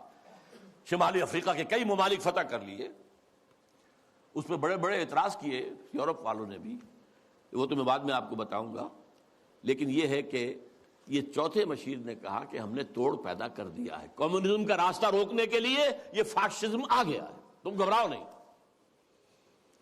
توڑ اس کا رومت الکبریٰ کے ایوانوں میں دیکھ، آل سیزر کو دکھایا ہم نے پھر سیزر کا خواب، کون بحر روم کی موجوں سے ہے لپٹا ہوا، گاہ بالت چوں سنوبر گاہ نالت چوں رباب۔ یہ کون ہے جو بحر روم کی موجوں سے لپٹا ہوا؟ بہت بڑا اس نے بحری بیڑا بنایا تھا۔ شمالی افریقہ کو فتح کرنے کے لیے بحری بیڑے کی ضرورت تھی۔ اٹلی، آخر اسی نے تو فتح کیا تھا لیبیا کو، پھر وہ حبشہ کی طرف آیا، ایریٹریا کی طرف آیا، وہ بڑھ رہا تھا۔ اس پر جب اعتراض ہو رہا تھا، اگرچہ اس کو تو قتل کر دیا اسی کے جو لوگ تھے اس کی پارٹی کے 1945 میں، لیکن بہرحال وہ ایک فلسفہ دے گیا تھا۔ اقبال کی ایک اور نظم ہے، وہ میں تیزی سے آپ کو پڑھ کر سنا دیتا ہوں۔ جب ویسٹ میں بہت تنقید ہوئی مسولینی پر، تو جواب میں وہ کہتے ہیں، علامہ اقبال کہتے ہیں مسولینی کی زبان سے، یا مسولینی کہتا ہے علامہ اقبال کی زبان سے، کیا زمانے سے نرالا ہے مسولینی کا جرم، بے محل بگڑا ہے معصومان یورپ کا مزاج۔ یہ معصوم بیٹھے ہوئے انگریز اور یہ فرانسیسی، یہ بڑے معصوم قوم ہے، یہ کہتے ہیں کہ یہ کیا کر رہا ہے مسولینی، یہ کیا جو ہے خوریزی کر رہا ہے۔ کیا زمانے سے نرالا ہے مسولینی کا جرم، بے محل بگڑا ہے معصومان یورپ کا مزاج، ہے میں پھٹکتا ہوں تو چھلنی کو برا لگتا ہے کیوں؟ چھاج پھٹکتا ہے، چھلنی جو ہے اس کے اندر سے وہ چیز کو نکلتی ہے، میں پھٹکتا ہوں تو چھلنی کو برا لگتا ہے کیوں؟ ہیں سبھی تہذیب کے اوزار، تو چھلنی میں چھاج، میرے سودائے ملوکیت کو ٹھکراتے ہو تم نے کیا توڑے نہیں کمزور قوموں کے زجاج، تم نے لوٹے بے نوا سیرا نشینوں کے خیام، تم نے لوٹی کشت دہقاں، تم نے لوٹے تخت و تاج، پردہ تہذیب میں غارت گری آدم کشی، کل روا رکھی تھی تم نے، میں روا رکھتا ہوں آج۔ یہ ہے مسولینی کا جو موقف تھا جو علامہ اقبال نے بیان کیا۔ بہرحال اب پھر تیسرا مشیر بولتا ہے، میں تو اس کی عاقبت بینی کا کچھ قائل نہیں جس نے افرنگی سیاست کو کیا یوں بے حجاب، کہ میں تو کچھ زیادہ قائل نہیں ہوں اس مسولینی کی کوئی عاقبت اندیشی، یہ ہمارے کام کا آدمی نہیں ہے۔ افرنگی سیاست کو اس طرح بے حجاب کر دیا کہ تم بھی لٹیرے ہو، تم نے بھی خونریزیاں کی ہیں، تم نے بھی ملک لوٹے ہیں، تم نے بھی لوگوں کے خون چوسے، میں کر رہا ہوں تو کون سا نیا جرم ہے؟ کیا زمانے سے نرالا ہے مسولینی کا جرم؟ وہ کہتا کہ یہ تو اصل میں یہ اشتراکیت کے خلاف، تو یہی جو ویسٹرن کیپٹلزم ہے یہی تو اصل دفاع بن سکتا تھا، اور اسی کو مسولینی کمزور کر رہا ہے۔ میں تو اس کی عاقبت بینی کا کچھ قائل نہیں جس نے افرنگی سیاست کو کیا یوں بے حجاب۔ پانچواں مشیر اب کہتا ہے، اے تیرے سوز نفس سے کار عالم استوار، جناب ابلیس، مہاراج ابلیس، آپ کے سوز نفس ہی سے تو سارا یہ کار عالم جو ہے یہ چل رہا ہے۔ تو نے جب چاہا کیا ہر پردگی کو آشکار، تو نے جب چاہا چھپے ہوئے رازوں کو آشکار کر دیا، کھول دیا، بیان کر دیا۔ آب و گل تیری حرارت سے جہان سوز و ساز، یہ جو آب و گل کا عالم ہے، یہ زمین اور پانی، اسی سے سب کچھ بنا ہے نا۔ وَمِنَ الْمَاءِ خَلَقْنَا مِنَ الْمَاءِ كُلَّ شَيْءٍ حَيٍّ، یہ ساری چیزیں یہیں سے پیدا ہوئی ہیں، پانی اور مٹی، من تین، قرآن کہتا ہے۔ آب و گل تیری حرارت سے جہان سوز و ساز، ابلہ جنت تیری تعلیم سے دانائے کار۔ ابلہ جنت یہ اصل میں حضور کی جو ایک حدیث ہے بیان کی جاتی ہے، میں اس کے سند کا کیا مقام نہیں جانتا، اہل الجنت بلہن، کہ جنت میں لوگ جو ہوں گے وہ ہوں گے بہت ہی سادہ لوگ ہوں گے، بہت شریف ہوں گے، بہت سادہ لوگ، اس سے ابلہ کا لفظ بنا ہے۔ ابلہ جنت تیری تعلیم سے دانائے کار، یہ انسان جو ہے یہ تیری ہی تعلیم سے بڑے بڑے فلسفی بن کر ابھر آئے ہیں۔ تجھ سے بڑھ کر فطرت آدم کا وہ محرم نہیں، سادہ دل بندوں میں جو مشہور ہے پروردگار، خود وہ پیدا کرنے والا بھی آدمی کی فطرت سے اتنا واقف نہیں جتنا آپ ہیں۔ کام تھا جن کا فقط تقدیس و تسبیح و طواف، تیری غیرت سے ابد تک سرنگون و شمسار، یہ جو فرشتے جو تھے، یہ جو سارا ان کا کام ہی جو تھا ہمیشہ کے لیے تقدیس و تسبیح و طواف جو ہے، اب یہ تیری غیرت کی وجہ سے ابد تک سرنگون و شمس۔ ایک نظم ہے بال جبریل کے اندر اقبال کی، کہ حضرت جبریل کہتے ہیں ہمدم دیرینا کیسا ہے جہان رنگ و بو، اور ابلیس کہتا ہے سوز و ساز و درد و داغ و جستجو و آرزو۔ پھر حضرت جبریل کہتے ہیں ہر گھڑی افلاک میں رہتی ہے تیری گفتگو، کیا نہیں ممکن کہ تیرا چاہ کے دامن ہو رفو۔ تو نے جو اللہ کے حکم سے سرتابی کی تھی، اپنے اس دامن کو اگر دوبارہ سی لے، رفو کر لے، تو پھر تیرا مقام جو ہے وہ ہو سکتا ہے بلند۔ اس میں وہ کہتا ہے اے جبریل تو واقف نہیں اس راز سے، کر گیا سرگشت مجھ کو سرمست مجھ کو ٹوٹ کر میرا صبو۔ یہ جو میں نے عالم بنایا ہے، اس میں جو کچھ کھیل میں دیکھ رہا ہوں، جو تماشے کر رہا ہوں، جو میرے یہاں پر اداکار جو ہیں کام کر رہے ہیں، میں جن کی پتلیوں کی طرح سے جنہیں نچا رہا ہوں، یہ میرے لیے بہت دلچسپ ہے۔ یہ جو عالم ہے تمہارا، تو فقط اللہ اللہ اللہ، اس عالم میں اب میرا گزر نہیں، اب یہاں میرا گزر ممکن نہیں۔ کس قدر خاموش ہے یہ عالم بے کاخ و کو، یہاں تو کوئی حرکت ہے ہی نہیں، کوئی لڑائی ہو، کوئی جنگ ہو، مار پیٹ ہو، کوئی خونریزی ہو، وہ کچھ بھی نہیں۔ بہرحال گرچہ ہیں تیرے مرید افرنگ کے ساحر تمام، اب مجھے ان کی فراست پر نہیں ہے اعتبار۔ یہ جو ہے پانچواں مشیر، ذرا ایک نوٹ آف کہیے کہ ڈسینٹ کہ یہ جو آپ کے جتنے بھی ہیں اس وقت دنیا میں جتنے بھی چیلے چانٹے کام کر رہے ہیں، گرچہ ہیں تیرے مرید افرنگ کے ساحر تمام، اب مجھے ان کی فراست پر نہیں ہے اعتبار۔ وہ یہودی فتنہ گر، وہی کارل مارکس، وہ یہودی فتنہ گر، وہ روح مصدق کا بروز، روح مصدق کا بروز۔ بروز کہتے ہیں کسی گزری ہوئی شے یا گزرے ہوئے انسان کی روح کا جزوی طور پر یا کلیہ طور پر کسی اور میں بعد میں ظاہر ہو جانا۔ تو یہ جو کہا ہے کہ مصدق، یہ کون تھے؟ یہ 5ویں صدی عیسوی میں ایران میں پیدا ہوئے، اور جہاں تک تحقیق ہے زرتشت کے یہ پیروکار تھے، اور میرا گمان بھی یہی ہے، بعض لوگوں کا خیال ہے کہ زرتشت جو ہے وہ نبی تھے، واللہ عالم۔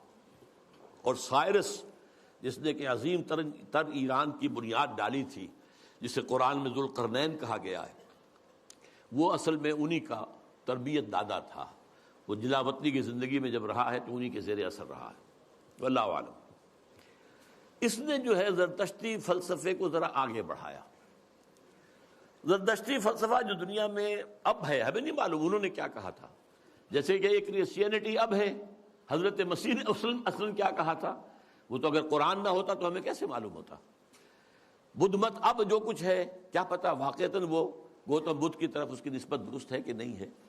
اس طرح زرتشت کی طرف جو نسبت ہے، 2 خدا ہیں، ایک نیکی کا خدا ہے یزداں، خدا خیر، اور ایک بدی کا خدا ہے اہرمن، خدا شر۔ البتہ اس کے اوپر بھی ایک خدا کو مانتا ہے، خدائے گاں، یعنی ان دونوں خداؤں پر بھی ایک خدا ہے۔ تو یہ وہی ہے معاملہ کہ ہر جو مشرکانہ نظام ہوتا ہے اس میں ایک بڑے خدا کو مان کر اس کے نیچے چھوٹے چھوٹے خدا کو مانا جاتا ہے، لیکن بڑے خدا کو مانتے ہیں۔ اللہ عرب میں ایک ہی تھا، آلہہ بے شمار تھے، اللہ ایک۔ یورپ میں چاہے وہ گریک سویلائزیشن تھی یا رومن، کیپٹل جی سے لکھے جانے والا گاڈ وہ ایک ہی تھا، اومنی پوٹنٹ، اومنیشینٹ، اومنی پریزنٹ، علی کل شیء قدیر، بکل شیء علیم، اور جہاں ہر جگہ موجود۔ لیکن نیچے گاڈز اینڈ گاڈیسز جو ہیں وہ چھوٹے جی سے لکھی جائیں گی، گاڈز اینڈ گاڈیسز، یہ بے شمار۔ ہندوستان میں اسی طریقے سے یہاں پر بھی دیوی دیوتا بہت، لیکن مہادیو ایک ہی ہے۔ بہرحال وہ اس نے مصدق نے اس فلسفے کو آگے بڑھایا کہ دنیا میں جتنا شر ہے، حسد ہے، کینہ ہے، بغض ہے، غضب ہے، نفرت ہے، لڑائیاں ہیں، دنگے ہیں، فساد ہیں، خون ریزیاں ہیں، یہ سب عدم مساوات کی وجہ سے ہے۔ مساوات اگر قائم کر دی جائے تو یہ ختم ہو جائے گا۔ لہذا زر، زن، زمین، 3 چیزیں زے سے شروع ہوتی ہیں، یہ تینوں، زر، زن، زمین، ان کو سب انسانوں میں برابر تقسیم ہو جانا چاہیے۔ یہ فلسفہ ہے جو سب سے پہلے دنیا میں اس طرف آیا ہے، جدھر پھر ایک چھلانگ جو ہے وہ پھر کارل مارکس نے لگائی ہے، لیکن ابتدا کا فلسفہ یہ تھا مصدق۔ 548 عیسوی میں نوشیروان عادل نے اسے قتل کر دیا، اور اس کے بعد مصدقی فرقہ جو اس کا تھا، جتنے بھی پیروکار تھے، ان سب کو بھی تہہ تیغ کر دیا گیا، تو بات ختم ہو گئی۔ تو یہاں پر جو ہے وہ مشیر جو کہہ رہا ہے 5واں، علامہ اقبال کہہ رہے ہیں اس کی زبان سے کہ وہ یہودی فتنہ گر، وہ روح مصدق کا بروز، ہر قبا ہونے کو ہے اس کے جنوں سے تار تار، زاغ دشتی ہو رہا ہے ہم سر شاہین و چرغ۔ یہ جنگلی کوے جو ہے یہ شاہین اور شکروں کے برابر ہو رہے ہیں، کاشتکار زمیندار کے برابر ہو جائے گا، مزدور کارخانے دار کے برابر ہو جائے گا۔ کیا ہونے چلا ہے، کیا ہو رہا ہے، کیا قیامت آ رہی ہے؟ ہماری ابلیسیت کو تو بہت بڑا خطرہ جو ہے ہو چکا ہے لاحق۔ اور یہ اچھی طرح جان لیجئے، یہ صورت اتنی خوفناک تھی کہ پچھلی صدی کے وسط میں، مڈ 50s میں، ویسٹرن بلاک کانپ رہا تھا کمیونزم کی پیشرفت سے، جس آگ، جنگل کی آگ کی طرح بڑھ رہا تھا کمیونزم۔ سن 1917 کا جو ریولوشن تھا، کیسے کیسے چھلانگیں لگائیں، لیٹن امریکہ میں پہنچ گیا، مڈل امریکہ، کیوبا کے اندر موجود ہے، آج بھی موجود ہے، چائنا میں آ گیا، ہندوستان میں کمیونسٹ پارٹی بن گئی. یہ جو طوفان آ رہا تھا. اور اس سے بھی بڑھ کر بات کیا تھی؟ رشیا جو ہے وہ اسپیس کانکویسٹ کے اندر آگے نکل گیا تھا. سب سے پہلا سپوٹنک جو ہے وہ رشیا نے پھینکا ہے فضا کے اندر، خلا کے اندر. تو کانپ رہے تھے. اس کے بعد انہوں نے یہ سیٹو بنائی اور سینٹو بنائی اور کیا اور بنایا، اور نیٹو بنائی سب سے بڑی. یہ سب اس کو کسی طریقے سے. اور سب سے بڑی بات یہ، امریکہ بہادر نے ملینز کی تعداد میں قرآن شائع کر کے انگریزی میں اسے تقسیم کیا مسلمانوں میں. دی گلوریس قرآن اور گیتا لاکھوں کی تعداد میں شائع امریکہ کر رہا، عیسائی، تاکہ بابا تم اپنے مذہب پر جمے رہو. یہ بے خدا ہے، یہ جو کمیونزم ہے یہ تو بالکل ہی مرید ہیں. ہم تو پھر بھی اب خدا کو تو مانتے ہیں نا بھائی. تمہارا نظام ہم نہیں مانتے، تمہارے رسول کو ہم نے نہیں مانا، خدا کو تو مانتے ہیں نا. کم سے کم ہمارا جو ہے یہ خیال کرو، ہمارا ساتھ دو اس کے مقابلے میں. Containment of Russia policy. تو یہ جو کہہ رہا ہے کہ گرچہ ہیں تیرے مرید افرنگ کے ساحر تمام، اب مجھے ان کی فراست پر نہیں ہے اعتبار. وہ یہودی فتنگر، وہ روح مصدق کا بروز، ہر قبا ہونے کو ہے اس کے جنوں سے تار تار. زاغ دشتی ہو رہا ہے ہم سرے شاہین و چرغ، کتنی صورت سے بدلتا ہے مزاج روزگار.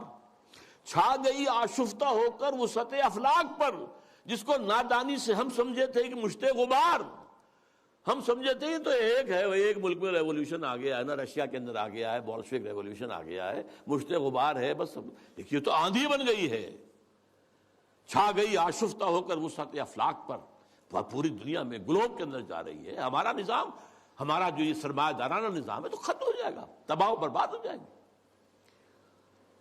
فتنہ فردا کی ہیبت کا یہ عالم ہے کیا. اب دیکھیے ہیبت کا لفظ، یہ جو میں نے آپ کو بتایا ہے، اقبال کے سامنے وہ نقشہ نہیں تھا، لیکن میں نے جو آپ کو بتایا ہے کہ جس طریقے سے کہ ویسٹرن بلاک کانپ رہا تھا کہ رشیا اور اس کا جو یہ نظام ہے اس تیزی کے ساتھ بڑھ رہا ہے، تو ہمارے قدم تو نہیں جم سکتے اس کے مقابلے میں. فتنہ فردا کی ہیبت کا یہ عالم ہے کہ آج کانپتے ہیں کوہسارو مرغزارو جوئے بار. میرے آقا وہ جہاں زیر و زبر ہونے کو ہے، جس جہاں کا ہے فقط تیری سیادت پر مدار. حضرت ابلیس ذرا غور کیجئے.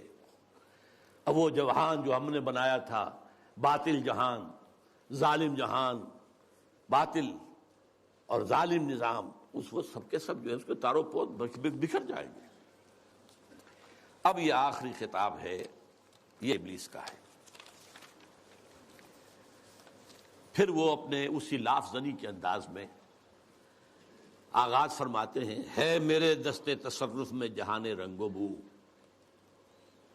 یہ جہان رنگ و بو جو ہے، یہ عالم ارضی، یہ میرے دستے تصرف میں ہے، میرے قدرت میں ہے. میری فوجیں ہیں، میرے کارندے ہیں، میرے چیلے ہیں، میرے شاگرد ہیں، میرے ایجنٹ ہیں. یہ سب کے سب ہیں جو اس وقت کنٹرول کر رہے ہیں کائنات کو. کیا زمین، کیا محروما، کیا آسمان تو نہ صرف زمین بلکہ آسمان بھی میرے قبضے میں ہے. میں نے جب گرما دیا اقوام یورپ کا لہو، دیکھ لیں گے اپنی آنکھوں سے تماشا شرق و غرب و شرق. میں نے جب گرما دیا اقوام یورپ کا لہو. اب یہ اقوام یورپ کا لہو گرم ہوا ہے ورلڈ وار نمبر 2. یہ جنگ کن کے مابین تھی؟ اقوام غربی کا تھا. یورپ میں ہوئی، کروڑوں انسان قتل ہوئے. اور اب ورلڈ وار 3 از ان دی آفنگ، سر پر لٹکی ہوئی ہے. کچھ ٹائم فیکٹر کی بات ہے، کتنا وقت لگے. یہ میرا مستقل موضوع ہے جس پر میری گفتگویں ہوتی رہتی ہیں، اس وقت وقت نہیں ہوں گا زیادہ، لیکن بہرحال وہ سر پہ ٹنگی ہوئی تلوار کے مانند ہے. دیکھ لیں گے اپنی آنکھوں سے تماشا غرب و شرق، میں نے جب گرما دیا اقوام یورپ کا لہو. سب کو دیوانہ بنا سکتی ہے میری کیا امامان سیاست، کیا کلیسا کے شیوخ. سب کو دیوانہ بنا سکتی ہے میری ایک ہو. کارگاہ شیشہ جو ناداں سمجھتا ہے اسے توڑ کر دیکھے تو اس تہذیب کے جام و صبو. ذرا دیکھے تو صحیح، اس تہذیب کو کون توڑ سکتا ہے؟ اس کے جام و صبو کون توڑ سکتا ہے؟ آئے کوئی میدان میں توڑے اسے. وہ تہذیب جس کا اس وقت کے دہائی دے رہا ہے Bush our way of life, our civilization. یہ اسلامک فنڈامنٹلزم سے اس کو خطرہ ہے.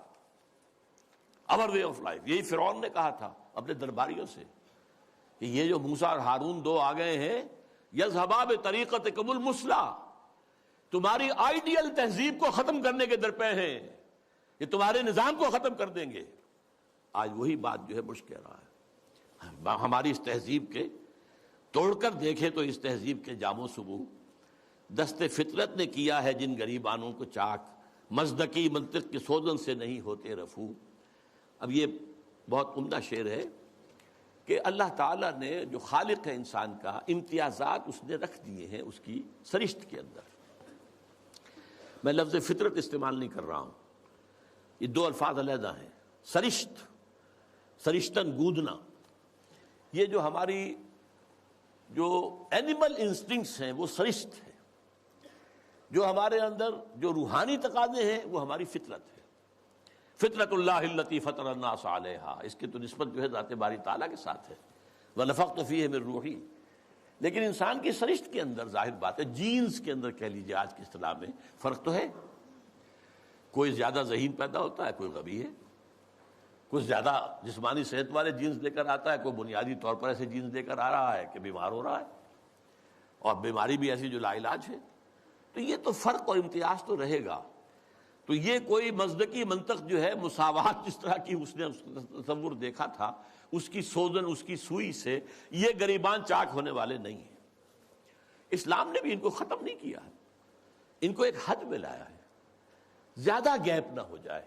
ابھی ایک علیحدہ موضوع ہو جائے گا اسلام کا معاشی نظام کیا ہے.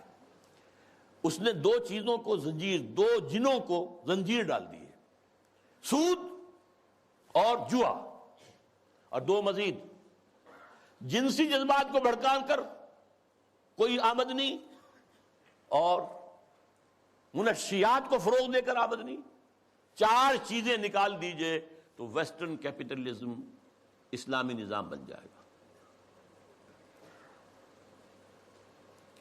Private ownership, private enterprise, personal initiative, demand and supply, hire and fire, یہ سارے اصول جو ہیں، مارکیٹ اکانومی، یہ سب اسلام میں بھی ہے. بس یہ ہے کہ یہ سود کے ذریعے سے یہ جو سرمایہ کاری ہے یہ سرمایہ داری بن جاتی ہے. جیسے وہ آکاش بیل ہوتی ہے درخت کے اوپر چھا گئی اور اس پورے درخت کی جو جتنی بھی اس کے اندر توانائی تھی کھینچ لیا اس کو، اس نے وہ پھر سرمایہ داری بن جاتی. جوا، سٹاک ایکسچینج، ایک ہینڈل جو ہے ادھر سے ادھر کیا اور کریش ہو رہا ہے، مارکیٹ کریش ہو رہی ہے، بلینز اینڈ بلینز گون، اور وہ صرف ایک لیور کو کھینچنے کی بات ہے. یہ ساری چیزیں آپ کے علم میں ہیں. دست فطرت نے کیا ہے جن گریبانوں کو چاک، مزدکی منطق کے سوزن سے نہیں ہوتے رفو. کب ڈرا سکتے ہیں مجھ کو اشتراکی کوچہ گرد. یعنی تم جن سے گھبرا رہے ہو یہ مجھے تو نہیں ڈرا سکتے، مجھے ان سے کوئی خوف نہیں. یہ پریشاں روزگار آشفتہ مغز آشفتہ ہوں، یہ تو دیوانے قسم کے کچھ لوگ ہیں، ان کے خیالات بھی دیوانگی کے ہیں. ہے اگر کوئی خطر مجھ کو تو اس امت سے ہے. یہ ہے اب کلائمیکس اس کا، جس کی خاکستر میں ہے اب تک شرار آرزو. بہت اہم ہیں یہ الفاظ. اگرچہ دنیا میں ابھی کہیں اسلامی نظام موجود نہیں ہے، we have to admit. دنیا کہتی ہے اسلامی نظام، بھائی کتاب میں ہے، اس میں پڑھ لو یہ نظام ہے. وہ کہتے دکھاؤ کہیں، نہیں، سوری، کہیں نہیں ہے، کہیں آثار بھی نہیں ہے ابھی تک، تو کم سے کم نظر تو نہیں آ رہے. لیکن اس کی نگاہ دیکھ رہی تھی جبریل، اس ابلیس کی 80 برس پہلے، اور آج وہی ویژن ویسٹ کو حاصل ہو چکا ہے. اس کی خاکستر میں ہے اب تک شرار آرزو. خاکستر ایک اگر انگارہ ہے، انگارے کے اوپر راکھ آ جاتی ہے تو آگ تو نظر نہیں آتی، تو راکھ ہے. کہیں اب آپ اسے اٹھائیں گے اور وہ اگر راکھ نکل گئی پھر پتہ چلے گا اندر کیا ہے. یہ وہ دیکھ رہا ہے. اس امت کی خاکستر میں شرار آرزو موجود ہے اگر مجھ کو خطر کوئی تو اس امت سے ہے جس کی خاکستر میں ہے اب تک شرار آرزو۔ یہ شرار آرزو پیدا کب ہوا یہ بھی سمجھ لیجئے۔ ویسٹرن کلونیلزم کا بستر جب طے ہوا، وہ نئی بساط بچھانی ہے اس کے بعد ہی، جیسے ہی ویسٹرن کلونیلزم گیا ہے ورلڈ بینک صاحب تشریف لے آئے، اسی وقت قائم ہوئے ہیں، مالیاتی استعمار کا آغاز۔ لیکن جب یہ طے ہوا، اب ہم مسلمان بھی آزاد ہو گئے، تو خیال آیا جیسے کسی بے ہوش سے ہوش میں آنے کے بعد یاد آتا ہے میں کیا تھا، ہم کیا تھے، ہمارا بھی تو ایک نظام تھا، کم سے کم یہ کہ ہمارے بھی کچھ قوانین تھے، کچھ تعزیرات تھیں، کچھ حدود تھے، کچھ سزائیں تھیں، کوئی فیملی لاز تھے، کوئی ہمارے جو قانون وراثت تھا، ہماری تہذیب تھی، ہمارے ہاں کی وہ شرم اور عفت والی جو ہے ایک معاشرت تھی، وہ یاد آئی اور ایک خواہش دل میں انگڑائیاں لینے لگی۔ And this was a universal phenomenon from Indonesia till Mauritania. مسجوبی پارٹی، جماعت اسلامی، خاکسار اسلام کے غلبے کے لیے، فدائیین ایران میں، مسجوبی پارٹی انڈونیشیا میں، الاخوان المسلمون مصر میں، عباد الرحمن لبنان میں، سعید نورسی ترکی میں، وغیرہ وغیرہ وغیرہ، یہ سب تحریک ایک ہے۔ نعیم صدیقی مرحوم نے ایک نظم بھی کہی تھی، مجھے اب وہ یاد تو نہیں ہے ایک ہی جذبہ، کہیں اونچا کہیں مدھم، یہ ایک ہی جذبہ ہے، یہ سارا کا سارا، نام اور ہے، وہ اخوان ہے، یہ جماعت اسلامی ہے، یہ خاکسار ہیں، خاکسار بھی ایک وقت میں بڑے زور شور سے اٹھے تھے۔ بہرحال یہ جذبہ جو ہے اس وقت سے ہے، لیکن افسوس یہ جذبہ دو چیزوں میں ٹھوکر کھا گیا۔ ایک تو اس نے یہ سپوز کر لیا جب ہم مسلمان ہیں تو ایمان تو ہمارے اندر ہے، بس یہ سب سے بڑی غلط، ایمان نہیں ہے بھائی، یہ ایک موروثی عقیدہ ہے، اٹس ناٹ ایمان۔ ایمان وہ ہوتا ہے جو پرسنل کنوکشن کی شکل اختیار کرے، یقین پیدا کرے، ناداں یقین سے ہاتھ آتی ہے وہ درویشی کے جس کے سامنے جھکتی ہے فغفوری۔ You start with this that we are Muslims, so that we are Momins۔ اب بس صرف عبارت بنانی ہے، اللہ غلط۔ اصل میں تو ایمان کی دوبارہ تجدید بنیاد ہے اس کام کی۔ اور نمبر دو یہ کہ انہوں نے سوچا کہ دنیا میں اور جس طریقے سے چیزیں چلتی ہیں ایسے ہی ہم بھی کہیں الیکشن میں حصہ لے کر لیں، کہیں کچھ اور کام کر لیں، کہیں کوئی فوجی بغاوت سے کر لیں۔ نہیں بھائی، اس سے نہیں ہوگا، اس کا طریقہ وہی ہوگا جو محمد الرسول اللہ کا تھا صلی اللہ علیہ وسلم۔ پوری انسانی زندگی میں ایک ہی مرتبہ، اور تمام انبیاء اور رسول کی جماعت میں سے صرف ایک ہی شخص کے ہاتھوں وہ انقلاب برپا ہوا تھا اور کسی کے ہاتھوں نہیں ہوا، اور وہ ہے محمد صلی اللہ علیہ وسلم۔ وہی اول، وہی آخر، اور اب بھی ہونا ہے، یہ صحیح ہے۔ ابلیس بھی ٹھیک دیکھ رہا ہے، اور علامہ اقبال نے بھی ٹھیک دیکھا، اور آج بش بھی ٹھیک دیکھ رہا ہے، بلیئر اس کا چھوٹا بھائی بھی دیکھ رہا ہے۔ وہ چونکہ اس نے کہا بلیئر نے، جو خلافت کا نام لے وہ فنڈامنٹلسٹ ہے، وہ ٹیررسٹ ہے، اور بش نے تو کہہ دیا، یہ کسی مسلمان کو تو میرے علم کی حد تک تو یہ خیال بھی نہیں آیا تھا کہ یہ تو اسپین سے لے کر اور انڈونیشیا تک خلافت قائم کرنا چاہتا۔ اسپین کا لفظ میں نے تو آج تک نہیں سنا تھا، لیکن خوف دیکھیے، ہیبت، فتنہ فردہ کی ہیبت کا یہ عالم ہے کہ آج وہ جو کانپ رہے ہیں کہ یہ خلافت کا نظام نہ آ جائے کہیں۔ تو وہ خاکستر میں شرار آرزو ہے، اندیشہ یہی ہے کہ کہیں یہ بڑھ کر کوئی بہت بڑے طوفان کی شکل اختیار نہ کر لے۔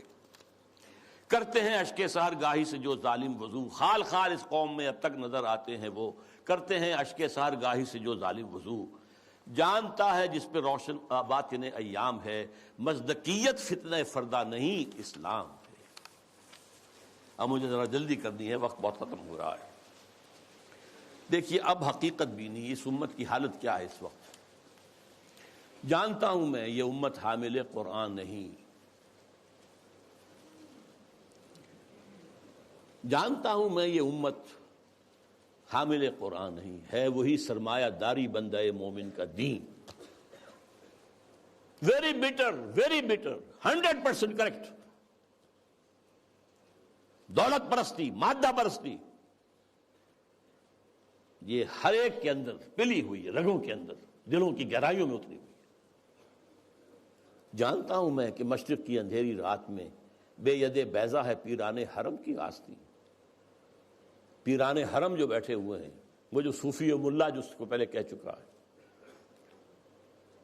صوفی ملا ملوکیت کے بندے ہیں تمام، ان کی آستین میں ید بیضا نہیں ہے. حضرت موسیٰ کے آستین میں سے ہاتھ نکلتا تھا تو وہ چمکتا ہوا ہوتا تھا، دمکتا ہوا سورج کی طرح. وہ نہیں ہے. بے ید بیضا ہے پیران حرم کی آستین، عصر حاضر کے تقاضاؤں سے ہے لیکن یہ خوف ہو نہ جائے آشکارا شرع پیغمبر کہیں. یہ اہم ترین شعر ہے اس نظم کا. میں نے آپ سے کہا تھا اقبال کے وہ دو اشعار، ہر کجا بینی جہان رنگ و بو، کہ از خاکش بروید آرزو، یا ز نور مصطفیٰ اورا بہاست، یا ہنوز اندر تلاش مصطفیٰ است. یہ جو ڈائلیکٹیکل پروسیس چل رہا ہے ہسٹری کا، یہ اصل میں کیا جا رہا ہے؟ ایک چیز پیدا ہوئی، اس کا رد عمل پیدا ہوا، اس کے بعد ان دونوں میں تصادم ہوا، پھر دونوں سے ایک مل کر جل کر ایک نظام وجود میں آ گیا.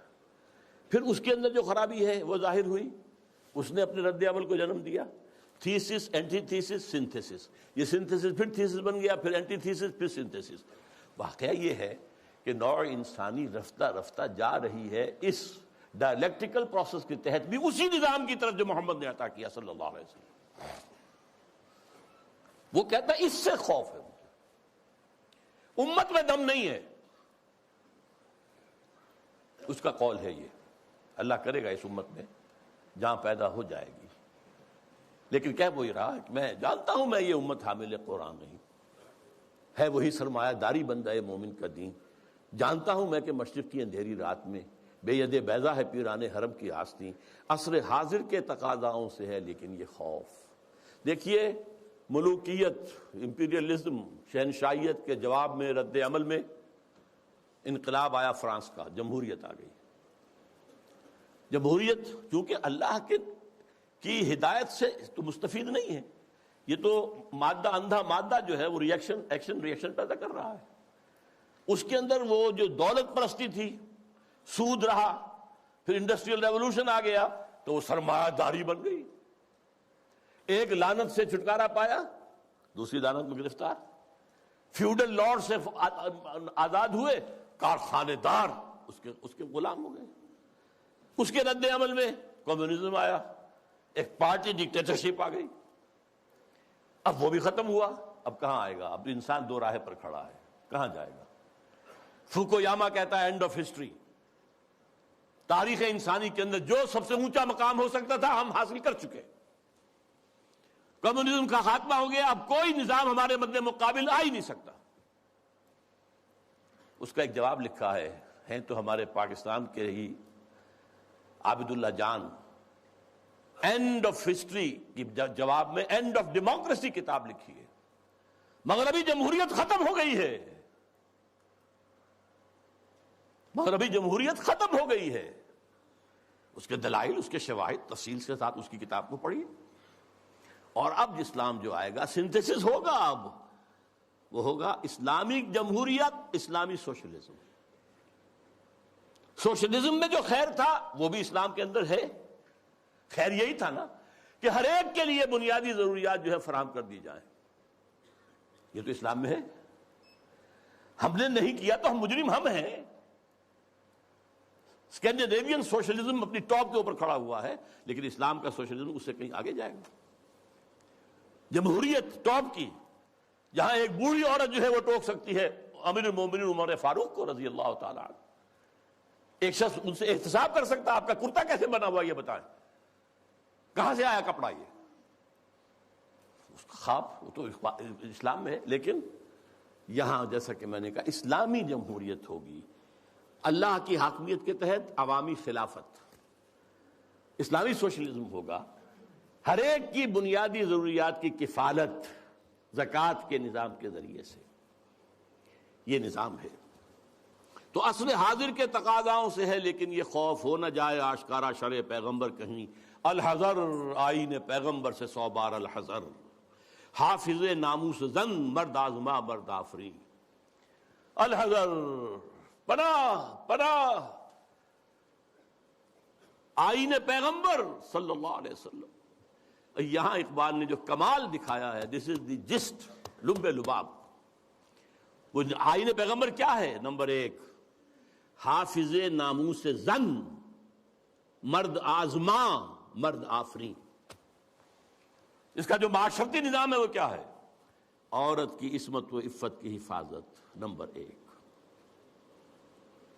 اس کے لیے 4 پردے دیے اسلام نے، 1 نہیں 4، پورے معاشرے میں ایک پردہ ہو۔ سیگریگیشن آف دی سیکسز، مردوں کا دائرہ کار علیحدہ ہے، عورتوں کا علیحدہ ہے، مردوں کے اسکول علیحدہ ہے، عورتوں کے علیحدہ ہے، مردوں کی کالج علیحدہ ہے، عورتوں کے علیحدہ ہے، مردوں کے اسپتال علیحدہ ہے، عورتوں کے علیحدہ ہے، سیگریگیشن۔ نمبر 2 گھر کی 4 دیواری کے اندر، یہ نمبر 2 پردہ ہے۔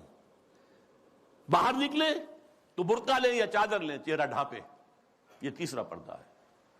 اور گھر کی 4 دیواری کے اندر بدن کو پورے طور پر ڈھانک کر رکھنا، سوائے چہرے کے اور ہاتھ کے اور پاؤں کے۔ اس کے سوا عورت کے جسم کا کوئی حصہ ماں کا بھی بیٹے کی نگاہ میں نہ آئے، بہن کا بھائی کی نگاہ میں نہ آئے، بیٹی کا باپ کی نگاہ میں نہ آئے۔ ورنہ کیا نہیں ہو رہا آج؟ انسیسٹ نہیں ہو رہا آج؟ کتنا ہو رہا ہے یورپ میں، اور آپ کے ہاں کتنا کچھ ہو رہا ہے۔ حافظ ناموس زن مرد آزما، مرد کے لیے چیلنج ہے، تمہارا کام ہے، معاش کی پوری ذمہ داری تمہارے سر ہے، عورت کے سر نہیں ہے، اس کی کفالت تمہارے ذمہ ہے، یو ہیو ٹو سپورٹ ہر، اور اولاد کی ساری کفالت تمہارے ذمہ ہے۔ شادی کرو گے مہر تم دو گے، عورت لے گی، شادی کا خرچہ تم کرو گے، دعوت تم دو گے ولیمے کی، عورت کے والوں کی، لڑکی والوں کی طرف کوئی نہیں۔ This is the challenge to the males. حافظ ناموس زن مرد آزما، چیلنجنگ، اور دفاع جو ہے ملک کا وہ اصل میں تمہاری ذمہ داری ہے۔ یہ ٹھیک ہے کسی آخری وقت میں آ کر اگر ہوم ٹو ہوم فائٹنگ ہو رہی ہو، اسٹریٹ فائٹنگ ہو رہی ہو، عورتیں بھی آئیں میدان میں، ٹھیک ہے، لیکن نہیں، بنیادی طور پر نہیں۔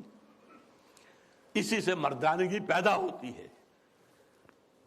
نمبر 2 موت کا پیغام ہر نوع غلامی کے لیے، نہ کوئی فخفور و خاقہ، نہ گدائے رہ نشیں، کوئی غلامی نہیں، کوئی حاکم نہیں، کوئی محکوم نہیں، اللہ حاکم، تم سب محکوم، کونوا عباد اللہ اخوانا، سیاسی سطح پر تم سب برابر ہو، بالکل نو ڈسکریمنیشن۔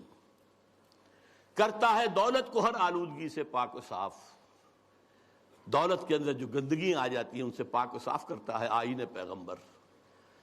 زکوٰۃ بھی نکالو اس میں سے، صدقات بھی نکالو اس میں سے، پاک کرو اس کو۔ اور منعموں کو مال و دولت کا بناتا ہے امی، یہاں تو منعموں کا کیجئے، جن کو اللہ نے دولت دی ہے، کہتا ہے یہ تمہارا مال نہیں ہے، اللہ کا مال ہے۔ این امانت چند روزہ نزدماست، در حقیقت مالک ہر شے خداست۔ یہ تو امانت ہے، جو مالک ہے اس کی مرضی کے مطابق میں تصرف کرو گے، اور اس سے بڑھ کر کیا فکر و عمل کا، اس سے بڑھ کر اور کیا فکر و عمل کا انقلاب؟ بادشاہوں کی نہیں، اللہ کی ہے یہ زمین۔ دیکھ خدایا یہ زمین تیری نہیں، تیری نہیں، تیرے آبا کی نہیں، تیری نہیں، میری نہیں، اللہ کی زمین ہے۔ اصول کیا ہے؟ کوئی بنجر زمین کہیں پڑی ہے، جو اس کو قابل کاش بنا لے گا وہی مالک ہو جائے گا، اور اگر کاش نہیں کرے گا، 3 سال اگر گزر گئے تو ختم، ملکیت ختم۔ اور جس کی زمین ہے خود کاشت کرے، یہ میں پہلے بیان کر چکا ہوں۔ امام ابو حنیفہ، امام مالک دونوں کا موقف ہے۔ اب کیا کہہ رہا ہے دیکھیے، چشم عالم سے رہے پوشیدہ یہ آئین تو خوب، یہ آئین انسانوں کے نگاہوں کے سامنے آنا نہیں چاہیے، اسے روکو۔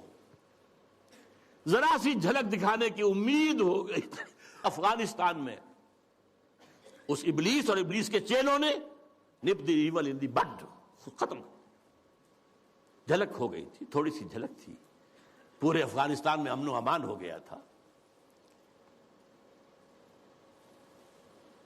یہ غنیمت ہے کہ خود مومن ہے محروم یقین۔ ہمارے لیے یہ بات ہے قابل اطمینان کہ مومن ہی کو یقین نہیں ہے کہ میرے پاس یہ نظام ہے، یہ نظام واقعی اچھا ہے، یہاں تو کہتے ہیں سود کے بغیر کوئی نظام چل ہی نہیں سکتا، معاش معیشت کا کوئی نظام ممکن ہی نہیں ہے. یہ ہمارے ہاں سب کہتے ہیں. وہ سارا نظام جو ان کا جو ہے وہ جادو وہ ہے جو سر چڑھ کر بول رہا ہے یہی بہتر الہیات میں الجھا رہے، یہ کتاب اللہ کی تعویلات میں الجھا رہے، اسی میں لگائے رکھو اسے، اس میں یہ مفہوم اور اس کے اندر یہ مفہوم اور اس میں سے نکالو اور بال کی کھال اتارو، اس میں لگائے رکھو. توڑ ڈالے جس کی تکبیریں طلسم ششجہات، ہونا روشن اس خدا اندیش کی تاریک رات. یہ خدا کا تصور رکھنے والا جو ہے، اس کی رات جو تاریک ہے وہ کہیں روشن نہ ہو جائے، صبح نہ طلوع ہو جائے، کیونکہ پھر اس کی تکبیریں جو ہیں ششجہات، 6 جو ڈائمنشنز ہیں ان سب کو جو ہے توڑ کے رکھ دے گی. اب وہ مسائل کیا ہیں جن میں الجھاؤ؟ یہ اقبال کے خاص زمانے کے مسائل تھے. ابن مریم مر گیا یا زندہ جاوید ہے؟